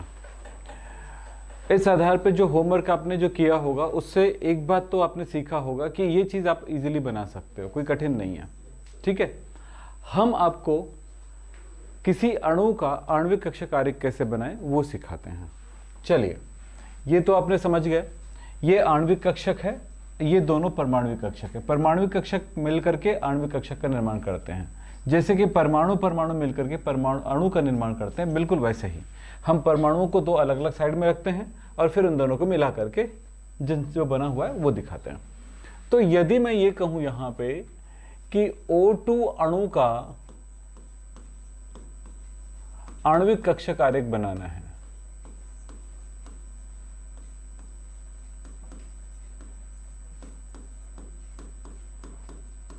तो कैसे बना पाएंगे?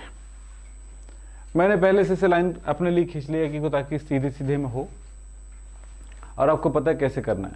अब यहां पे करने के लिए, काम करने के लिए आपको एक बात का ध्यान रखना पड़ेगा, वो है कि O2 किससे बना है? O से बना है, तो इसमें दोनों परमाणु O है, तो O के बारे में जानकारी हासिल होना चाहिए आपके पास कि O का परमाणु क्रमांक 8 होता है, इलेक्ट्रॉनिक विन्यास 1s2, 2s2, 2p4 होता है। इतना जानकारी आपके पास है, बस इन्हीं को यहां पे करेंगे।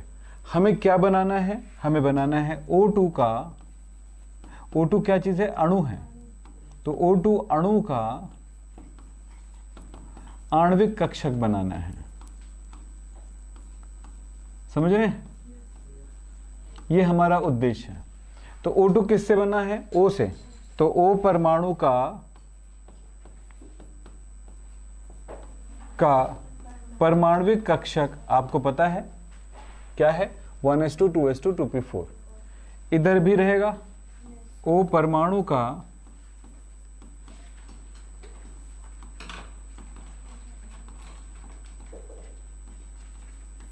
परमाणुविक कक्षक। तो O2 अणु का आणविक, देखो परमाणुविक कक्षक, परमाणु मिलकर के अणु बन रहे हैं, परमाणुविक कक्षक मिलकर के परमाणु क्या बन रहे हैं? आणविक कक्षक बन रहे हैं। क्लियर? क्योंकि जितना काम आपको सिखाया गया था, जितना सिखाया गया था उसमें अगर आपने काम किया तो आसान हो गया सब चीज।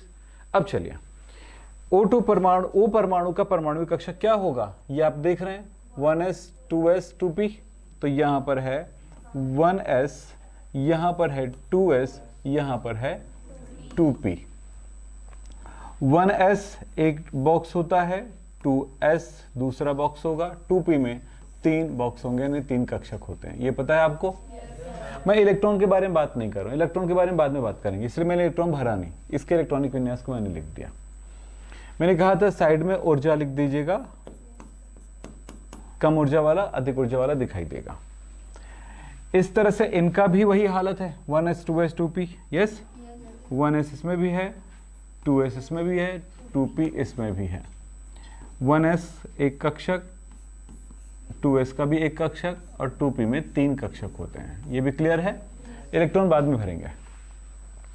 हमने बताया था कक्षक आपस में मिलते हैं, ये लीजिए, ये दोनों मिल गए, 2 कक्षक बनेंगे, 1s मिल करके 2 1s कक्षक बनाएंगे। ये देखिएगा, एक ये हो गया और ये भी, ये दूसरा हो गया, ठीक है। ये 2 बनने के बाद ऐसे थोड़ा सा चुटैया लगा दीजिएगा, अच्छा लगता है देखने में।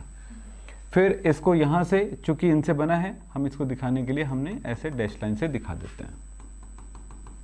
ये भी इनसे बना हुआ है, तो इनको भी दिखा दिए इस तरह से। इसका नाम क्या है? इसका नाम क्या है? जिससे बना वही नाम होगा, तो इसका नाम है 1s, इसका भी नाम है 1s। अब यहां पर एक तो इतना समझ में आ गया। अब इतना याद रखना, दूसरी बात, एक बॉक्स वाला होगा कभी भी, तो इस पर जो बॉन्ड बनेगा सिग्मा, 2 बॉक्स वाला एक साथ वाला होगा तो दोनों पर पाई बॉन्ड बनेगा। इस चीज को दिखाने के लिए हम ये जो लिखे हो इसके पहले ऊपर के साइड, यानी कि जैसे 1s लिखे हो तो इसके इस जगह पर 1s सिग्मा बॉन्ड, तो सिंगल बॉक्स वाला होगा तो सिग्मा बॉन्ड लगाएंगे, याद रखना। दूसरी बात, ये दोनों जो है इन दोनों से बना हुआ है, जो परमाणु कक्षक बना हुआ है उससे नीचे वाला होगा, यानी कि कम ऊर्जा वाला होगा। हम यहाँ पर नीचे वाला नहीं बोलेंगे, कम ऊर्जा वाला बोलेंगे। परमाणु कक्षक, जिन परमाणु कक्षकों से बना हुआ है उनसे कम ऊर्जा वाला होगा, तब ये बॉन्डिंग मॉलिक्यूलर ऑर्बिटल कहलाएगा। नाम एक बार बोलो, bonding molecular orbital. Molecular orbital तो है ही, आणविक कक्षक है, बस इसमें नाम में लगाएंगे बॉन्डिंग, तो बॉन्डिंग मॉलिक्यूलर ऑर्बिटल होगा। ऊपर वाला होगा तो एंटी बॉन्डिंग मॉलिक्यूलर ऑर्बिटल होगा। Bonding molecular orbital and anti bonding molecular orbital, clear है? आबंधी बॉन्डिंग, आबंधी कहलाता है आबंधी आणविक कक्षक, और ये कहलाएगा विपरीत बंधी आणविक कक्षक, ठीक है। तो बॉन्डिंग मॉलिक्यूलर ऑर्बिटल को दर्शाने के लिए किसी प्रकार के संकेत का उपयोग नहीं करते हैं, लेकिन एंटी बॉन्डिंग है ये बताने के लिए हमें स्टार का प्रयोग करना पड़ेगा, स्टार एस्ट्रिस्क का उपयोग करना पड़ेगा। ऐसे प्लस और इनटू दोनों एक साथ लगा दीजिए तो एस्ट्रिस्क बन गया। तो इसको दर्शाने के लिए कहां पे दर्शाएंगे? बॉन्ड के पहले, तो ये एस्ट्रिस्क, क्लियर? हमें पता चल गया कि ये है 1s सिग्मा 1s और ये है स्टार सिग्मा 1s। चलिए, ये बात क्लियर? अब यहां पर भी 2 कक्षक आपस में मिल रहे हैं, 2s वाला और इस तरह से 2 कक्षक यहां पे भी, एक साइड एक ही सीध में लिखना, बीचों बीच लिखना, इधर उधर खराब मत करना।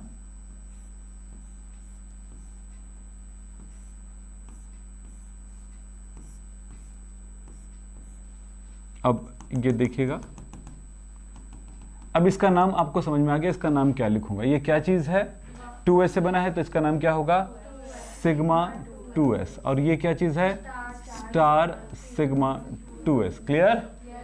समझते जाइएगा। फिर आपको मैं 2-3 चीजें बताऊंगा, वेरिएशंस भी बताऊंगा, अलग अलग तरह के एग्जाम्पल में क्या क्या होते हैं, फिर बाद में समझ में आ जाएगा पूरी चीजें। बातें क्लियर हो गई?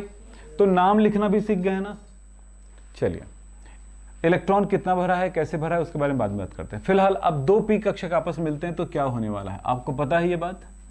2 कक्षक अगर मिल रहे हैं तो 2 2 6 हो गया, मतलब 3 3 6 हो गया, 3 इधर 3 इधर 3 3 6 हो गया। p कक्षक मिले तो 6 में आधा 3 होता है और 3 टूटता है 2 और 1 में, 2 और 1 में। तो ये 2 कक्षक और 1 कक्षक, ऐसे 2 और 1 में इसलिए टूट रहे हैं कि आपको बताया था, याद होगा, सिग्मा बॉन्ड और पाई बॉन्ड बनने की क्षमता होती है। जब 2 खाली अर्थपूरित p कक्षक आपस में मिलते हैं तो एक हेड ऑन ओवरलैपिंग करता है, 2 साइड वाइज ओवरलैपिंग करता है। साइड वाइज ओवरलैपिंग में क्या होगा? सिग्मा तो ये हो गया हेड ऑन में, ये पाई बॉन्ड बनाता है, तो पाई बॉन्ड दोनों समान होगा, इसलिए दोनों की ऊर्जा समान होगी, तो सिग्मा बॉन्ड की एनर्जी ज्यादा होती है, इसलिए सिग्मा अलग हो गया, पाई अलग हो गया। तो यहां पर ये हुआ, ऊपर वाला भी वैसा ही है, अब इसमें नाम कैसे करेंगे देखिएगा। तो ये है, ये आपको पता है ये क्या होता है, 2px 2py, अरे गलत जगह लिख रहा हूँ, 2px 2py, ये x हो गया, थोड़ा सा मोटा राइटिंग में रखा हूँ इसलिए, y एंड 2pz। तो यहां पर भी आपको मिलेगा 2px, ये है 2py, ये है 2pz, ये है 2px, है ना, ये 2py एंड 2pz। लेकिन बॉन्ड का प्रकार भी बताना है, ये सिग्मा बॉन्ड है, ये पाई बॉन्ड है, ये पाई बॉन्ड है, तो ये भी पाई बॉन्ड होगा, क्लियर है, और ये सिग्मा बॉन्ड होगा। अब ये नीचे वाला पर तो कोई बॉन्ड चिन्ह नहीं लगाएंगे क्योंकि ये बॉन्डिंग मॉलिक्यूलर ऑर्बिटल है, लेकिन ऊपर वाला एंटी बॉन्डिंग है तो स्टार लगाएंगे। क्लियर है एकदम? बिल्कुल। देखो बेटा, हर एक क्लास को अलग तरह से पढ़ाया गया, अगर आपने देखा हो वीडियो तो आपको पता चल गया होगा। उनके पढ़ाने का तरीका जो अलग साल, हर एक साल और हर एक बैच पर डिपेंड करता है। हमेशा याद रखना, पढ़ाई का जो तरीका होता है सिर्फ टीचर पर निर्भर नहीं करता है, मेरे लिए खास तौर पे बैच पर निर्भर करता है, साल पर निर्भर करता है, और स्टूडेंट के टाइप पर निर्भर करता है। ठीक है, तो ध्यान रखिएगा। चलो ये हो गया। चलो अब एक काम करते हैं, ये जिनसे बना है उनका रिलेशनशिप दिखाएंगे। यस, चलिए इनके साथ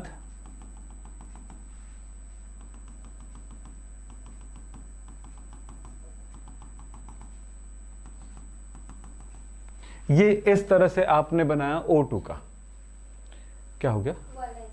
अच्छा, ये वाला एक बच गया। ये हुआ O2 का आणविक कक्षा कारक, लेकिन अभी कंप्लीट नहीं है क्योंकि अभी इलेक्ट्रॉन भरना बाकी है। हमें पता है इसमें इलेक्ट्रॉन कितने हैं, इस ऑक्सीजन में 1s2 2s2 2p4, तो 1s2 ये 1s2 यानी इसमें 2 इलेक्ट्रॉन है, 2s2 यानी इसमें भी 2 इलेक्ट्रॉन है, यहाँ पे 2p4 4 यानी यहाँ पर 1 2 3 4 यानी कि इसमें 2 1 1 है। चाहे तो आप इस टाइप का लिखें चाहे इस टाइप का लिखें, आपकी मर्जी, दोनों टाइप का ना लिखें, ठीक है, चलेगा दोनों में से। ठीक है, फिर इसमें भी हम वैसे ही कुछ कर सकते हैं। तो इलेक्ट्रॉन कितने हैं हमारे पास, इस पे भी वैसे ही है same, 1s2 2 electron, 2s2 2 electron, 2p4 2px 2py 1 2pz 1। ये लीजिए, अगर दोनों तरफ अर्धपूरित इलेक्ट्रॉन्स है, अर्धपूरित कक्षक है, उसमें इलेक्ट्रॉन है अयुग्मित, तो एक तरफ का क्लॉकवाइज रख लीजिएगा, एक तरफ का एंटी क्लॉकवाइज रख लीजिएगा। ठीक है, दोनों तरफ का एक साइड मत रखिएगा, क्योंकि जब अमाणविक कक्षक सिद्धांत पढ़ेंगे तो उसमें लिखा होता है वही कक्षक आपस में अतिव्यापन करते हैं जिनके अर्धपूरित कक्षकों के इलेक्ट्रॉन की चक्रण की दिशा विपरीत होगी। ये नियम में लिखा होगा, सो हम नियम को क्यों तोड़े। आपके बुक में एक ही साइड लिखा होगा, आपके टीचर भी एक ही साइड बताएंगे, ये भी आपको बता दूं। लेकिन नियम अगर जिन बच्चों ने पढ़ा है ठीक से, हाँ हो सकता है आपके बुक में ना लिखा हो तो हायर बुक्स में जरूर लिखा होगा ये लाइनें। तब इसलिए आपको अपने आप को हमेशा क्या बोलना चाहिए, एडवांस रखो। ठीक है, तो ये है, हो गया, आगे बढ़े। अब ये तो हो गया। अब ये बात सोचो, इधर टोटल इलेक्ट्रॉन कितना है, दो तरह से पढ़ा जा सकता है, या तो इधर इलेक्ट्रॉन टोटल 8 है, या भी इधर इलेक्ट्रॉन 8 है, 8 दूनी 16, 16 इलेक्ट्रॉन को इसमें भरूंगा। ये इस तरह सोच सकते हो, नीचे से ऊपर भरते हुए जाना है आपको। एक सोचने का तरीका ये है। दूसरा सोचने का तरीका है कि इन दोनों में कितने इलेक्ट्रॉन है टोटल, 2 और 2 4, फिर नीचे से ऊपर भर दिए इन दोनों में। इन दोनों में टोटल कितना है 4, तो 4 भर दिए नीचे से ऊपर, फिर इन दोनों में 4 4 8 हो गया, इधर भर दीजिए। दोनों तरीके हैं भरने का। अब ये मत बोलिएगा मेरे शिक्षक ने अलग बताया, कुछ भी अलग नहीं पढ़ाते बेटा हम। आपके जो टीचर पढ़ाते हैं बिल्कुल हम वैसे ही पढ़ाते हैं, उससे कहीं ज़्यादा बेहतर पढ़ाते हैं। लेकिन समझना यह है, अलग पढ़ाते हैं शब्द बोलना बहुत गलत है। अलग पढ़ाने मतलब सर वो उन्होंने बोला कि पानी को जब फेंकोगे ना ऊपर उड़ता है, आप बोलते हो नीचे आ जाता है। फाइनली मेरा नीचे ही आता है, उसका भी फाइनली नीचे आता है।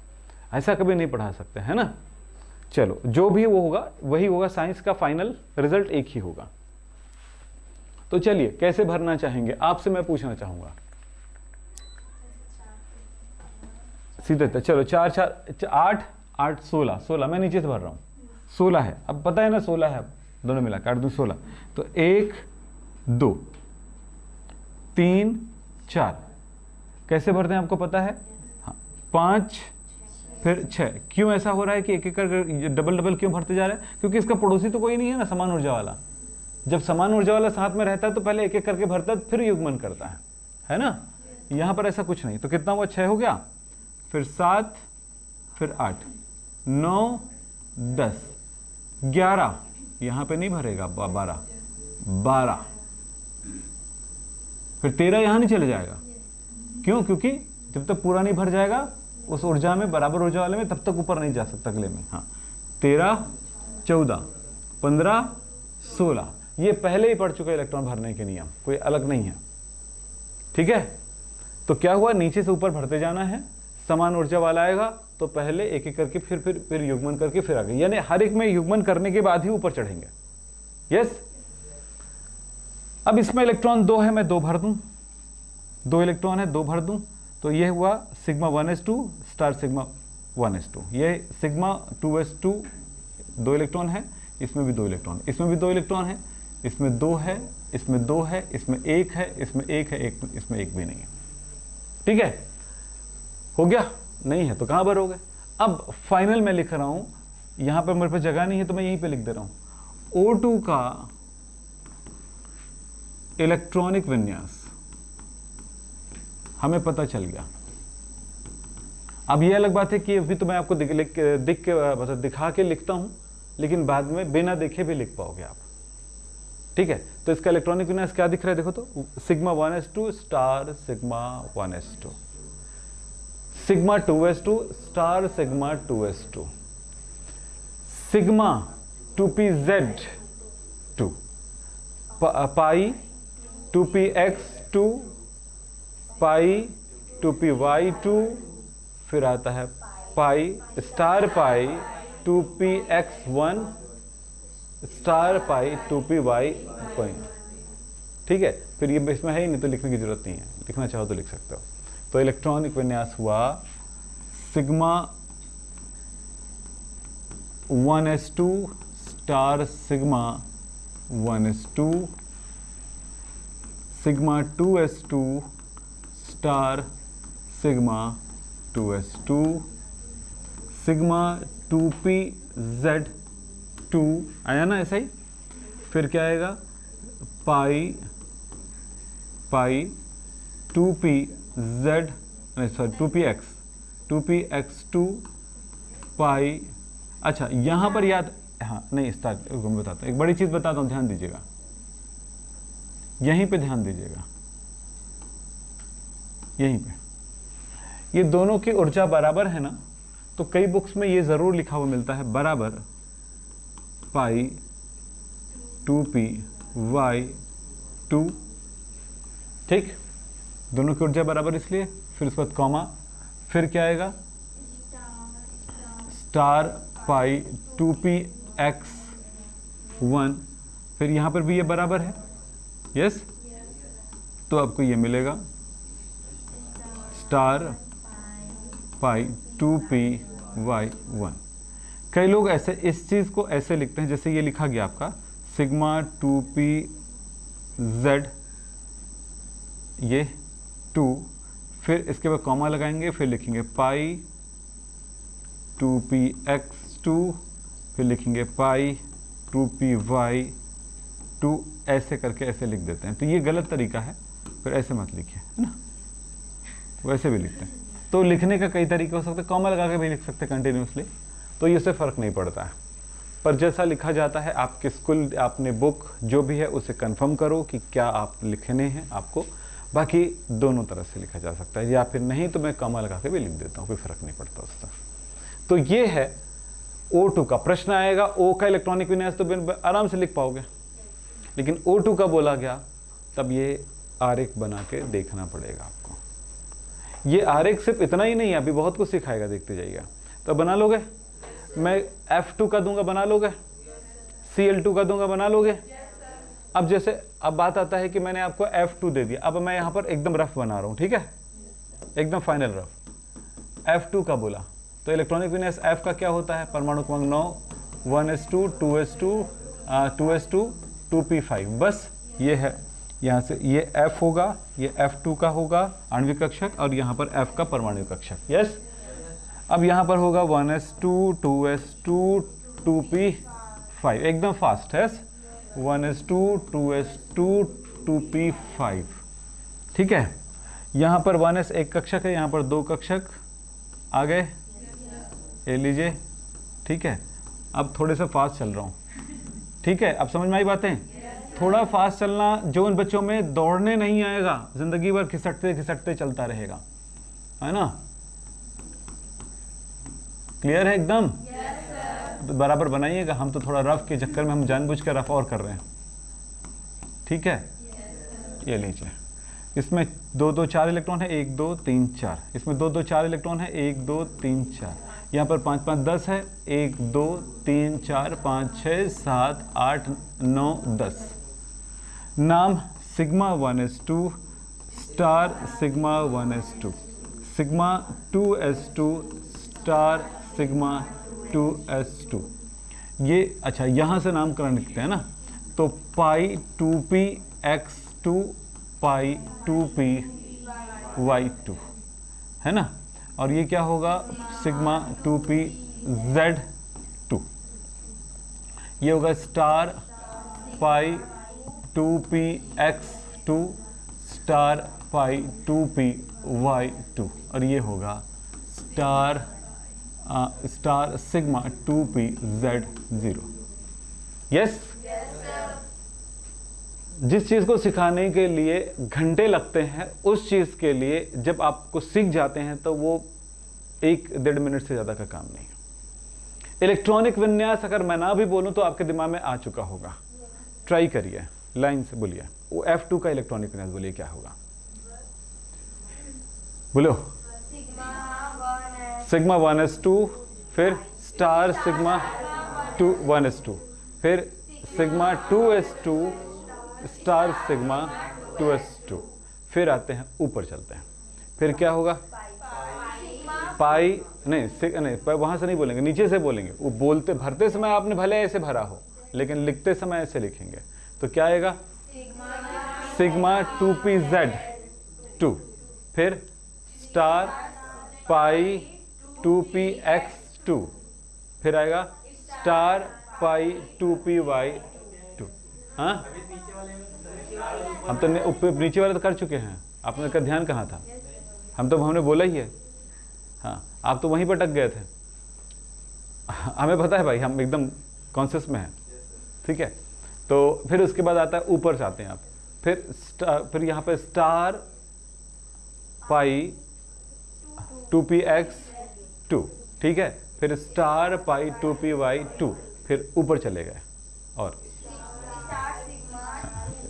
हाँ 2pz0 सिग्मा।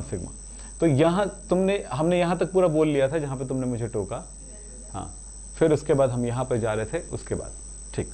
तो ये इमेजिन करने होंगे। अब कुछ बड़ी बातें आपको तो दूंगा, बहुत सारे होमवर्क दूंगा आज तो। होमवर्क का मतलब कोई लिमिटेशन नहीं होगा, बहुत सारे होमवर्क आएंगे। आपने देखा भी होगा वीडियो, अगर देखे हो तो, अगर पुराने में से। चलिए, अब एक नई चीज मैं आपको बताना चाहूंगा, ध्यान से सुनिएगा। वो ये है कि इतना ध्यान रखना कि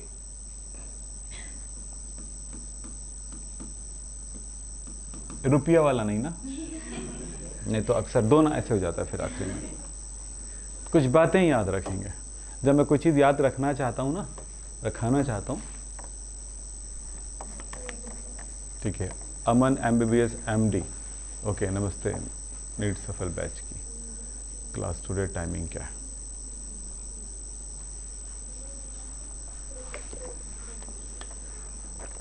आज की क्लास 10 या 10:30 के आसपास होगा बेटा, एकदम फिक्स नहीं बता पाऊंगा, 10 की 10:30।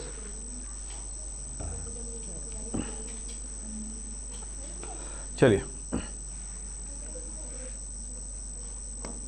मैं कुछ कह रहा था, ध्यान से समझेंगे,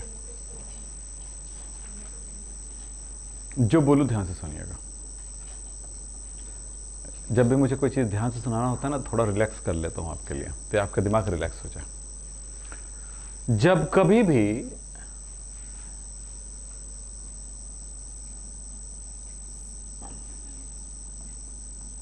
दो पी कक्षकों को जोड़ते हैं हम, यानी दो परमाणु कक्षकों को जोड़ते हैं हम,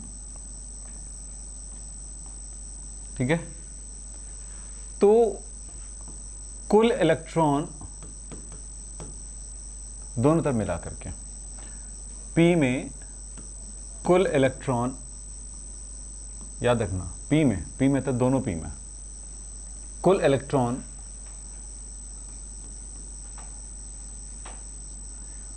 7 या अधिक हो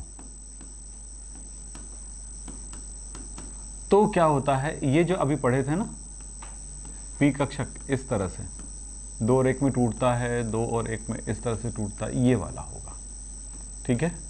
अभी यही पढ़े हो आप। कैसे? आप ध्यान दो, ऑक्सीजन में 4 और 4 8 होता है, 4 इधर 4 आधा, यानी 7 से अधिक हुआ। फ्लोरीन में 5 5 10 होता है, तो वो 7 या 7 से अधिक है जब ऐसा होगा, ठीक है। अब तो समझ में आ गया ये वाला लाइन क्या होना है, ये होगा स्ट्रक्चर, ठीक है। यानी जो 3 पी का नीचे जाएगा वो 2 और 1 में टूटेगा, 2 ऊपर और 1 नीचे।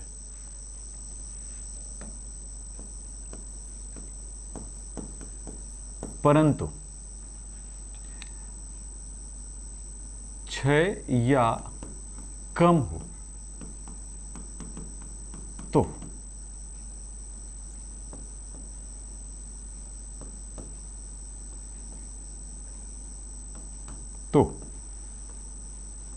1 ऊपर रहेगा, 2 वाला नीचे रहेगा, नीचे में, बाकी ऊपर जैसा है वैसे पड़ा रहना दो उसको, उससे फर्क नहीं पड़ता कैसा है। ये वाला ध्यान रखिएगा, याद रहेगा। मैंने क्या कहा, समझ में आया? ये होगा, चलो ठीक है, अच्छे से बना लेना तुम लोग, ठीक है। ये वाली बात, यानी ये पलट जाएगा, ठीक। एग्जाम्पल,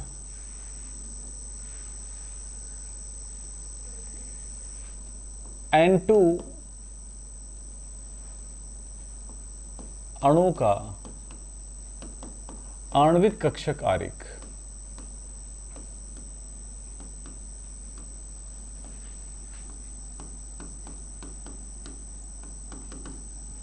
आज जो पढ़ाई कर रहे हो सबसे इंपॉर्टेंट टॉपिक पे कर रहे हो इस चैप्टर का, तो पुराना नहीं था इंपॉर्टेंट। तुम सोचो हमें क्या करना है। ऊर्जा, अरे यार जगह कम है करके सोच के बनाता हूं तो और गड़बड़ हो जाता है।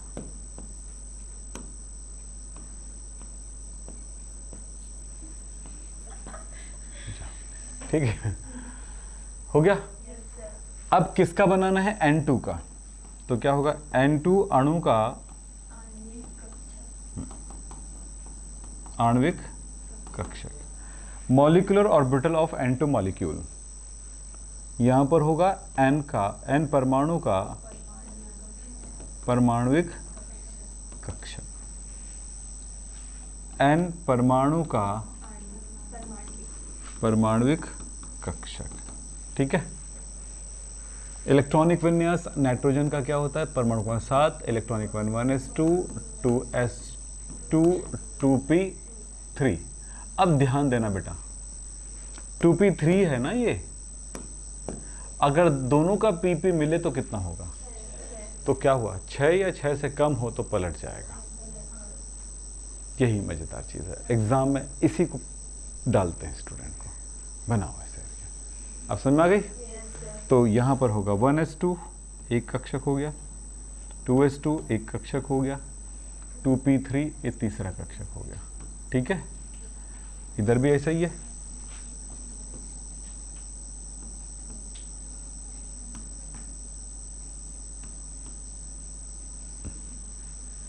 1s2 2s2 2p3, मतलब 2px1 2py1 एंड 2pz1।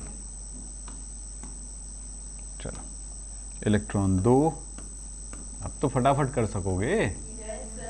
चलो ठीक है, 1s2 2s2 2px1 2py1 2pz1, 2 electron 2 electron. अब मैंने कहा था अयुग्मित इधर भी अयुग्मित इधर भी है, तो इधर का उल्टा कर देना, 1 2 3, ठीक है।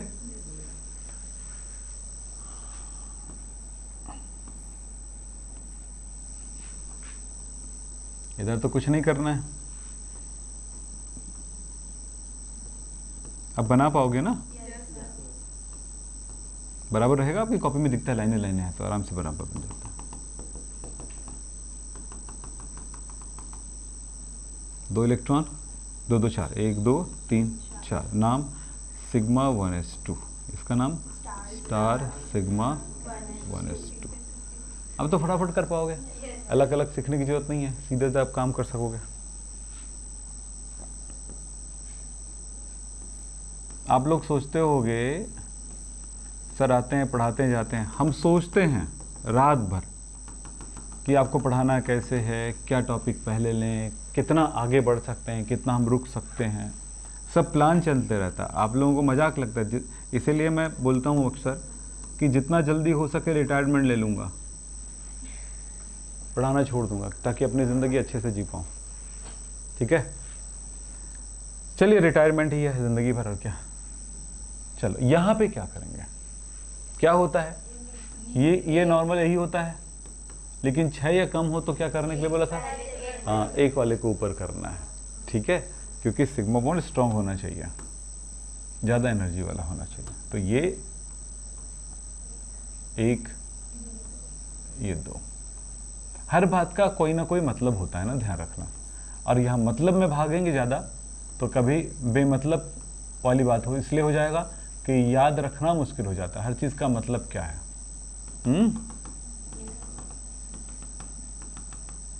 क्लियर हो गया? अब बेटा मैंने जो जो भी सिखाया होगा उसके आधार पे आप लोगों को होमवर्क लाना होगा। इलेक्ट्रॉन है 3 और 3 6, 1 2 3 4 5 6। इससे एक बात और समझ में आता है कि अगर केवल पी कक्षक में इलेक्ट्रॉन भर रहा हो, ऊपर न भर रहा हो, तो हमें ऐसा रखना है। ऊपर और नीचे भरना हो तो ये 2 वाला ऊपर और 1 वाला नीचे हो जाएगा। यही मतलब हुआ? हाँ कि ना? yes, मजाक में नहीं, दिमाग काम करना चाहिए तुम्हारा, ठीक है।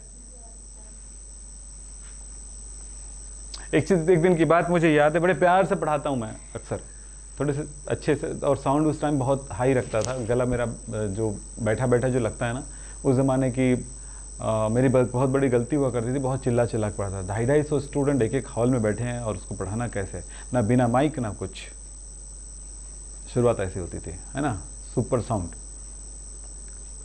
तो देख रहे हो कितना कम कर दिया मैंने स्टूडेंट्स, ये भी बहुत बड़ी चीज़ है। चलो आज मैं अपने घर का एक छोटे से हिस्से का टूर कराऊंगा, ठीक है, छोटे से हिस्से का, जो नहीं आए वो जाने, ठीक है, छोटे से हिस्से का, ठीक है, जहाँ पे मेरी क्लास लगती थी पहले, यहाँ उतई वाला एरिया में। बाकी दूसरी जगह के बहुत अलग अलग है, वो तो मेरी अपनी खुद की नहीं थी बिल्डिंग, वो अलग बात है। चलिए बात करें आगे, समझ में आया ये वाली बात? हाँ, इधर कितना इलेक्ट्रॉन, अच्छा बिना होकर भरे हम लोग लिख डाले थे इलेक्ट्रॉन। चल ठीक, ये कितना होगा बेटा? ये है 2px2 2py2, लेकिन ये पाई बॉन्ड से है, ये सिग्मा 2pz2।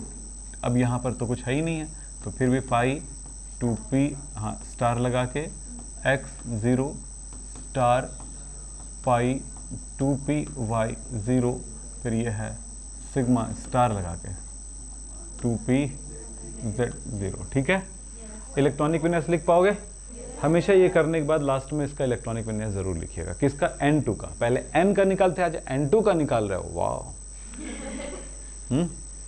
सही है? अब मैं दे रहा हूं होमवर्क, समझ रहे हैं?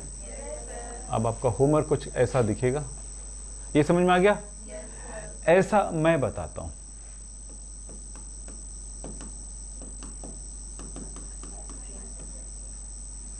एनसीईआरटी बुक ऐसा लिखता है,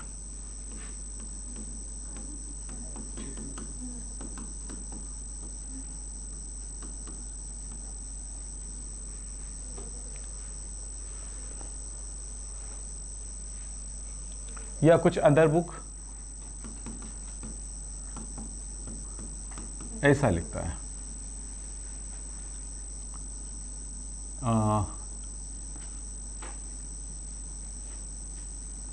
B2 C2 N2 में ऐसा हो जाएगा।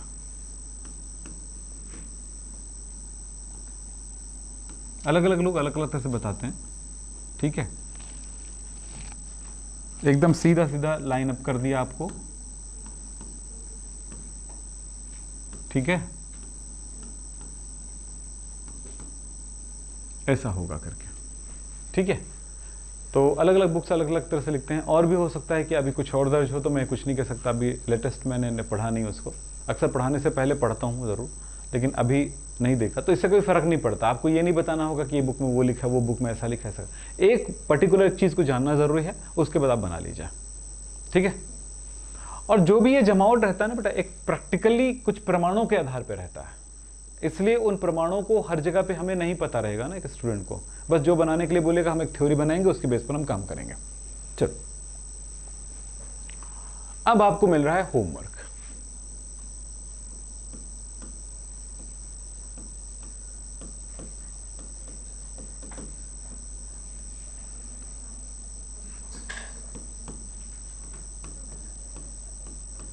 निम्नलिखित का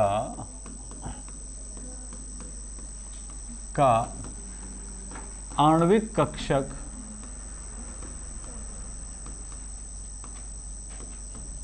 आरेख बनाकर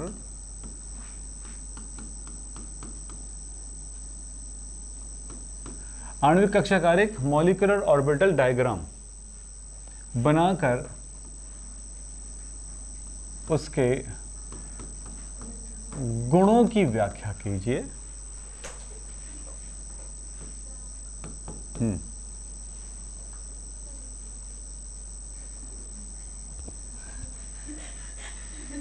चलो, हो सकता है कुछ गिरा हो।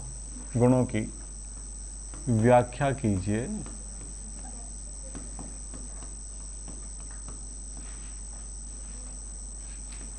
O2 N2 F2 Cl2 B2 C2 H2 He2 He2 plus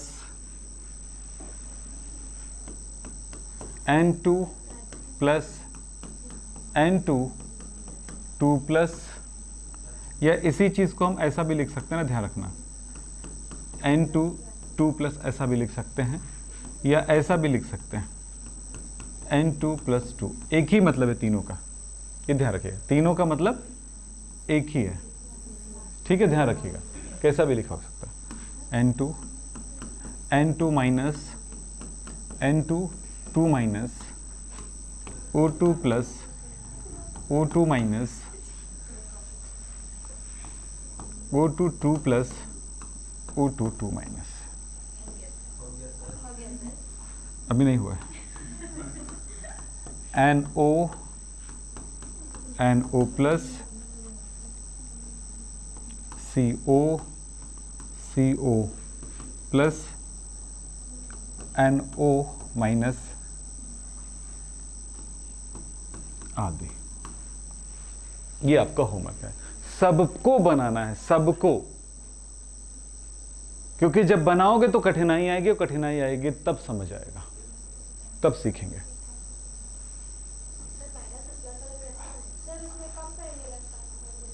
बात करेंगे ना, पहले लिख तो लो, आपके क्वेश्चन आएंगे, हम इसी का वेट कर रहे थे।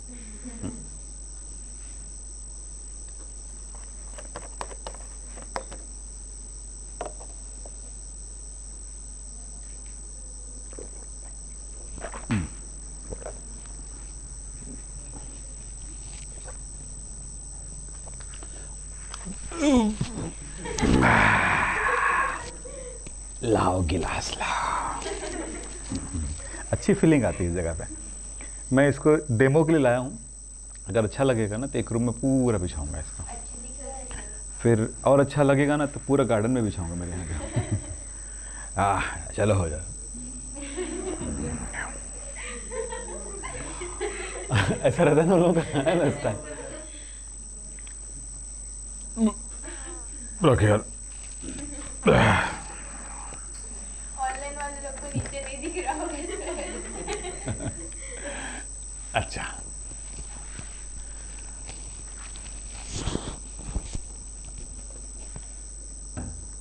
चलिए, अच्छा है ना दिख रहा हूँ। अब कैमरा तो घुमा नहीं सकते, कैमरा घुमाएंगे तो फिर एक बंदा और चाहिए। ठीक है, मेरे यहाँ 13 लोग काम करते थे यहाँ पे, सबको निकाला एक एक करके, जरूरत नहीं करके। चलो हो गया। अब सवाल आपके पास कई है ना? जैसे पहला सवाल तो आपके पास CO में आ गया, इस टाइप की चीजें। चलिए, तो इसका मतलब ये CO का आणविक कक्षक आरेख बनाना है ना? मैं इसको बढ़िया लिखता हूं, मॉलिक्यूलर ऑर्बिटल ऑफ CO। ठीक है, तो इसका मतलब है एक C का है, एटॉमिक ऑर्बिटल ऑफ C। इस तरफ क्या हुआ, atomic orbital of O। Yes, C का परमाणु क्रमांक 6 होता है, इलेक्ट्रॉनिक विन्यास होगा 1s2 2s2 2p2।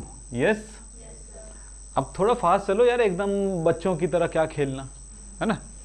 O का 1s2 2s2 2p4। अब समझ में आ गया? अब क्या करना समझ में आ गया? बस ये SS जुड़ेगा, ये जुड़ेगा P। अब P को ऐसे जोड़ोगे, सोचो आप, 6 है तो हाँ, 2 ऊपर 1 नीचे कि 2 नीचे 1 ऊपर, क्या 2 नीचे। यस, अभी कैसे याद रहेगा मैं बताता हूँ कि कहाँ पे आपको ये मिस्टेक हो सकता है। कैसे याद रहेगा? सिंपल, हम पहले वाले लाइन पे चलते हैं। हमने नॉर्मली ये देखा कि 2 वाला जितना नीचे आया, ऊपर वाला 2 वाला उतना ही ऊपर गया। हर एक कक्षक जितना नीचे आएगा बॉन्डिंग, एंटी बॉन्डिंग, उतना ही अधिक एनर्जी वाला होगा। ये जितना ऊर्जा दान करेगा उतना ही ऊर्जा ग्रहण करेगा। ये 10 रुपये दान करता है, 10 रुपये ग्रहण करेगा। तो यहाँ पर देखिए, मैं 2 लोग, हम लोग खड़े हैं यहाँ पे। मैंने पूछा तुम्हारे पास कितना है? 10,000। मेरे पास भी 10,000 है। आप क्या बोलोगे? दोनों की एनर्जी बराबर है। अब आप क्या करोगे? एक सीढ़ी में खड़े हैं हम लोग, सीढ़ी में। अब जैसे किसी के पास 1,000 कम होता है तो एक स्टेप नीचे कर देना सीढ़ी में, 2,000 कम होता है तो और नीचे कर देना, और जिसके पास 1,000 बढ़ता है उसको सीढ़ी में ऊपर चढ़ा देना। हम गेम खेल रहे हैं, गेम का नाम लेते हैं, सबका दिमाग का चालू हो जाता है ना? बाकी ऐसे पढ़ाओ तो भले ना चालू हो। तो समझ में आई? तो 10 में तो दोनों को एक जगह सीढ़ी में खड़े करा दिया। अब मैंने कहा कि भैया एक जने काम करो, 1,000 एक जने को दे दो। तो क्या करोगे? जिस सीढ़ी में जिस जगह पे खड़े हैं, एक जने का एनर्जी 9,000 हो गया, एक नीचे आ गया और एक को ऊपर चढ़ना पड़ गया। और अब फिर वो अगर 2,000 दान करो तो 2 स्टेप नीचे आया, 2 स्टेप ऊपर चढ़ गया। बस वही कहानी। तो जितना नीचे आएगा उतना ही ऊपर चला गया। यहां पर भी 2 वाला जितना नीचे आया, 2 वाला ऊपर चला गया। जब नॉर्मली दोनों ऊपर और नीचे इलेक्ट्रॉन भर रहे हो तब, लेकिन केवल नीचे बस इलेक्ट्रॉन भर रहा हो तो फिर ये नियम खत्म हो जाते हैं। तो उस जगह पे क्या होगा? नीचे में अब जैसा आया तो ये नीचे वाला जो है S ऊपर चला जाएगा, 2 वाला नीचे आ जाएगा, क्योंकि ऊपर में इलेक्ट्रॉन भरा ही नहीं है। तो यहां पर खेल शुरू होगा। ऐसा क्यों हुआ था कि जब दोनों में बढ़ता है तो ये SS ऊपर जाएगा। जितना दूर है सिग्मा वाला उतना ही ज्यादा एनर्जी देता, उतना ही बॉन्ड स्ट्रांग है। ठीक है, इसलिए। लेकिन अब सिग्मा बॉन्ड स्ट्रांग होता है इसलिए, अब पाई को नजदीक रखना पड़ता है इसीलिए। लेकिन जब ऊपर में भर ही नहीं रहा इलेक्ट्रॉन तो केवल इसी के बीच कंपटीशन होगा, किसकी एनर्जी ज्यादा है, बंद एनर्जी। तो यहां पर सिग्मा की ज्यादा, इसलिए ऊपर रखना पड़ता है। यस, ऐसा है। तो अब समझ में आ गया होगा इसमें क्या करना है। तो कौन कौन सी चीजें थी आपके पास? हाँ, एक समस्या आपका खत्म हुआ। अब यहां पर मैंने लिखा है ये माइनस प्लस वाला कहानी, ठीक है। एक यहां पर बताता हूं आपको, O2 प्लस है मान लेते हैं, तो एक होगा O, एक होगा O प्लस, ठीक। तभी तो दोनों एक प्लस और एक O और एक O प्लस जोड़ करके बनाया O2 प्लस। समझ में आई बातें? तो इस तरह से बना। अब इसका इलेक्ट्रॉनिक विन्यास क्या होगा? इलेक्ट्रॉन कितना है?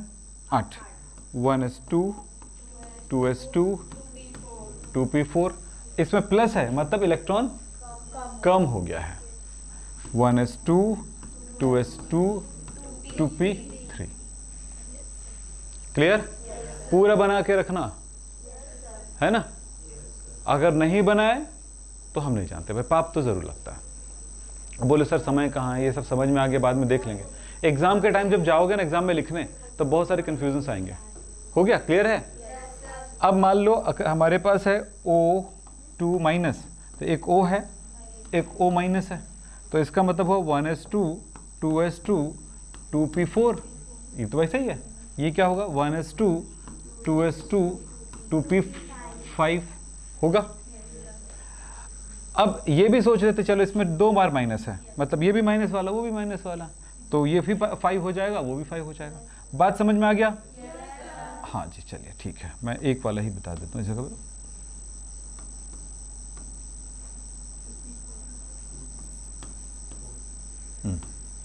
ठीक, तो अब बना लोगे? अच्छे से बनाना, कहीं पर क्या परिवर्तन करना है वो भी देख लेना, ठीक है।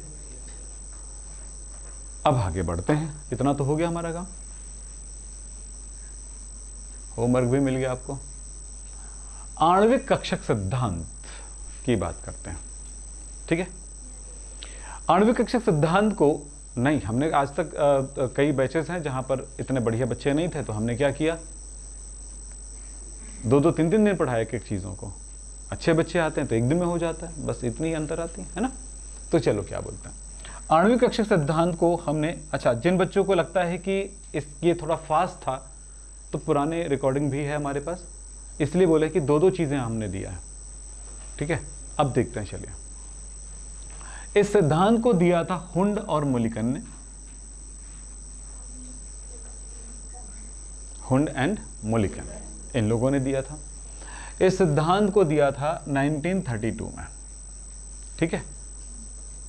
1927 में वीबीटी आई थी, वैलेंस बॉन्ड थ्योरी, संयोजकता बंध सिद्धांत। 1930 में वीबीटी को संशोधित रूप में एक आधुनिक रूप दिया गया। 1932 में एमओटी आया। कहा गया, अब देखो कितना समझ में आएगा, देखना। अणुओं के इलेक्ट्रॉन नए कक्षकों में होते हैं, यानी परमाणु कक्षक में नहीं होते इलेक्ट्रॉन, नए कक्षकों में होते हैं। तो अणु जो बनाए थे O2 N2 जो भी बनाए थे, तो उनके इलेक्ट्रॉन कहाँ था? Sigma 1s2। ये पूरा आणविक कक्षक है। किसमें होते हैं? आणविक कक्षकों में होते हैं। आणविक कक्षक 2 प्रकार का बताया था, बॉन्डिंग एंटी बॉन्डिंग। तो कहाँ पे होते हैं? ये नए कक्षकों में होते हैं, जिन्हें आणविक कक्षक कहते हैं। क्लियर? दूसरी लाइन, आणविक कक्षक परमाणविक कक्षकों की भांति 3 क्वांटम संख्याओं द्वारा दर्शाए जाते हैं। देखो, इलेक्ट्रॉन के 4 क्वांटम संख्या होते हैं, N, L, M, S। S वाला इलेक्ट्रॉन्स के लिए, लेकिन कक्षकों के लिए, ऑर्बिटल्स के लिए 3 क्वांटम संख्या। जैसे ये 2s हमने लिखा, तो ये क्या हुआ? ये 2 हो गया N, ये S कक्षक हो गया L, और ये 0 पर है M। ये 3 कक्षकों को दर्शाए जाते हैं। याद रखना, गलती से हमने नहीं लिखा 4 क्वांटम संख्या होता है, ऐसा है ना, ध्यान रखना। यानी 3 क्वांटम संख्या होता है, गलती से लिख दिया इसको 4 कर दो, ऐसा नहीं। किसी टीचर ने ऐसा करवा रहे थे, मैंने देखा था। हाँ, ठीक है। तो इलेक्ट्रॉन के उन कक्षकों का 4 क्वांटम संख्या होती है, इनके इलेक्ट्रॉनों की भी 4 क्वांटम संख्या होगी, ठीक। फिर बात आता है, समान ऊर्जा वाले कक्षकों के संयोग से आणविक कक्षक बनते हैं। 1s 1s, ऐसा नहीं कि 1s और 2s आपस में ओवरलैपिंग कर गया और आणविक कक्षक का निर्माण किया। कैसे हुआ? समान ऊर्जा वाले कक्षकों के अतिव्यापन से ही आणविक कक्षकों का निर्माण होता है या संयोग से। आणविक कक्षकों का किसी एक परमाणु संबंध नहीं होता है। मतलब एक आणविक कक्षक बना है, चाहे वो 1s सिग्मा 1s बना हो या सिग्मा 2s बना हो, जो भी बना हो, वो किसी एक परमाणु का नहीं हो, दोनों परमाणु से है। मतलब आप समझिए जैसे परमाणुविक कक्षक होते हैं 1s2, तो 1s क्या है, सिर्फ एक नाभिक से संबंध रखेगा, लेकिन ये सिग्मा 1s दोनों परमाणु से संबंधित है इसका। तो यही लिखा गया है, दोनों नाभिकों से संबंध है। समझ रहे हैं? यहां पर हर एक अणु में भाई 2 O2 मिला है मान लेते हैं, तो O2 क्या हुआ, एक O और एक O के मिलने से बना है, तो O2 का एक O का नाभिक, दूसरे O का नाभिक, दोनों, और जो आणविक कक्षक बने हैं वो इनके बीचों बीच है दोनों के लिए। तो इस तरह से दोनों के साथ संबंध होता है। बनने वाले आणविक कक्षकों की संख्या संयुक्त होने वाले परमाणु कक्षकों की संख्या के बराबर होती है। मैंने बेटा पूरा कोशिश किया है जो आपको यहाँ पर लिखा हुआ देता हूँ ना, ज़्यादा स्पष्ट और ज़्यादा सरल वाक्यों में हो, है ना, हमारा सेंटेंस बहुत सरल हो। बुक्स में बहुत सारी चीज़ें भरी रहती है, मैं उसको सफाई करके जैसे भी करके आपके लिए सरल शब्दों में लाता हूँ। ठीक है, आसान हो जाएगा याद करना। हो गया, बराबर होती, ठीक है, क्लियर है। फिर बोलता है आणविक कक्षकों को भरने के लिए परमाणुविक कक्षकों के समान नियमों का पालन करना पड़ता है। जैसे अब्बाऊ का नियम, कम ऊर्जा वाले में कक्ष में भरे फिर अगले में भरेगा। दूसरा नियम हुंड का नियम, आपने भरते समय देखें समान ऊर्जा वाले में पहले एक एक करके भरता फिर युग्मन करता है। हुंड का नियम पॉली ये हो गया। अब पॉली का अपवर्जन नियम, पॉली का अपवर्जन नियम में क्या देखने को मिला कि किसी भी एक इलेक्ट्रॉन की, किसी परमाणु के किन्हीं भी एक इलेक्ट्रॉन की चारों क्वांटम संख्या अलग अलग ही होंगी, समान नहीं हो सकता। ठीक, फिर बात है बनने वाले आणविक कक्षकों का आकार अति व्यापन में भरने वाले भाग लेने वाले आणविक कक्षकों पर निर्भर करता है, परमाणु कक्षकों पर निर्भर करता है। तो आकार मतलब साइज और आकृति भी इस पर निर्भर करेगा। यानी एस है तो गोलाकार ही होगा, साइज भी छोटा है तो छोटा ही रहेगा, 2s का साइज बड़ा है तो वो बड़ा ही कक्षक होगा। बिल्कुल वही बात है। ये हो गया, ये नियम पूरे याद रखने पड़ते हैं, ये भी एग्जाम में आते हैं। आणविक कक्षकों के प्रकार। आणविक कक्षक 3 प्रकार के होते हैं, bonding molecular orbital, anti bonding molecular orbital and non bonding molecular orbital. Bonding, anti bonding, non bonding.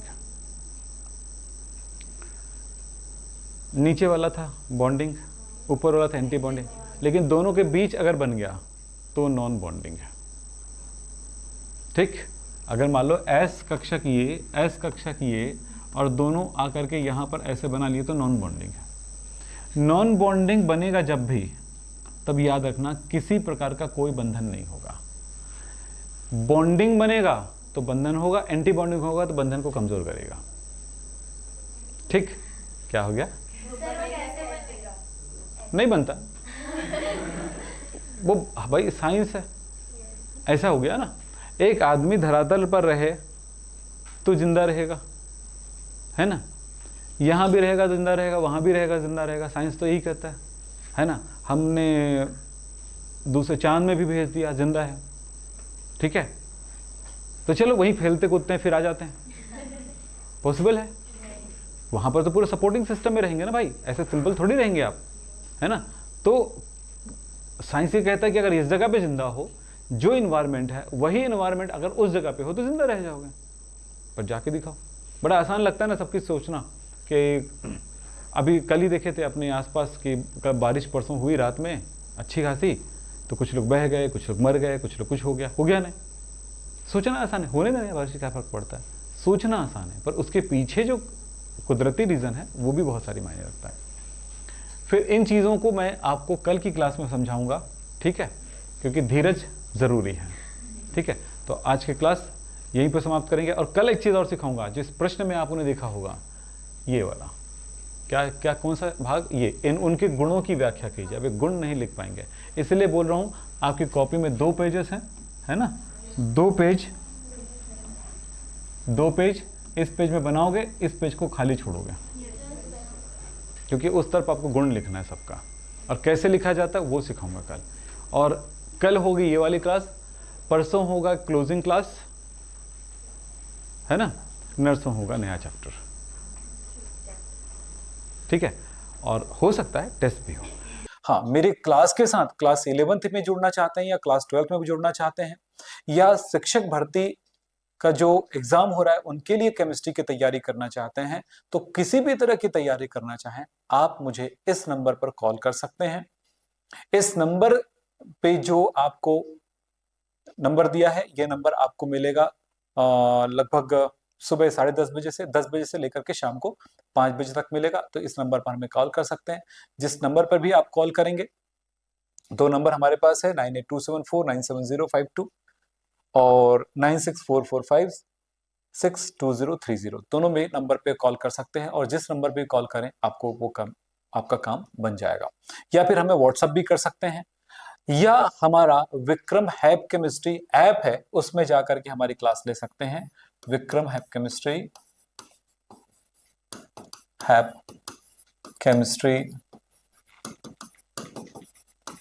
App है, इस ऐप पर हमारी क्लासेस अवेलेबल है, वहां जाकर के हमारी क्लास ले सकते हैं। ज्यादा महंगा नहीं बेटा, पैसा मत बचाइए, इतना महंगा नहीं है, क्योंकि आज की महंगाई के हिसाब से ये फीस जो है बहुत कम है। आपको 700 रुपए में ही पूरी क्लास मिल जाएंगी 11th की, और 12th वाले बच्चों के लिए 12th के लिए, या जो भी है जैसा भी है आप बात करके कर सकते हैं।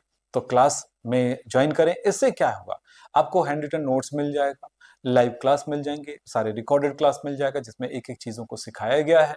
और क्या चाहिए, प्रीवियस ईयर एग्जामिनेशन के क्वेश्चंस मिल जाएंगे, उसके सॉल्यूशंस मिल जाएंगे, एग्जाम की तैयारी मिल जाएगी, वन शॉट रिवीजन मिल जाएंगे, सब कुछ अवेलेबल है। इसलिए कह रहा हूं ये क्लास आपके लिए वरदान होगा अगर इसमें आते हैं तो। बच्चों, आज की क्लास बस इतना ही। धन्यवाद। Thank you.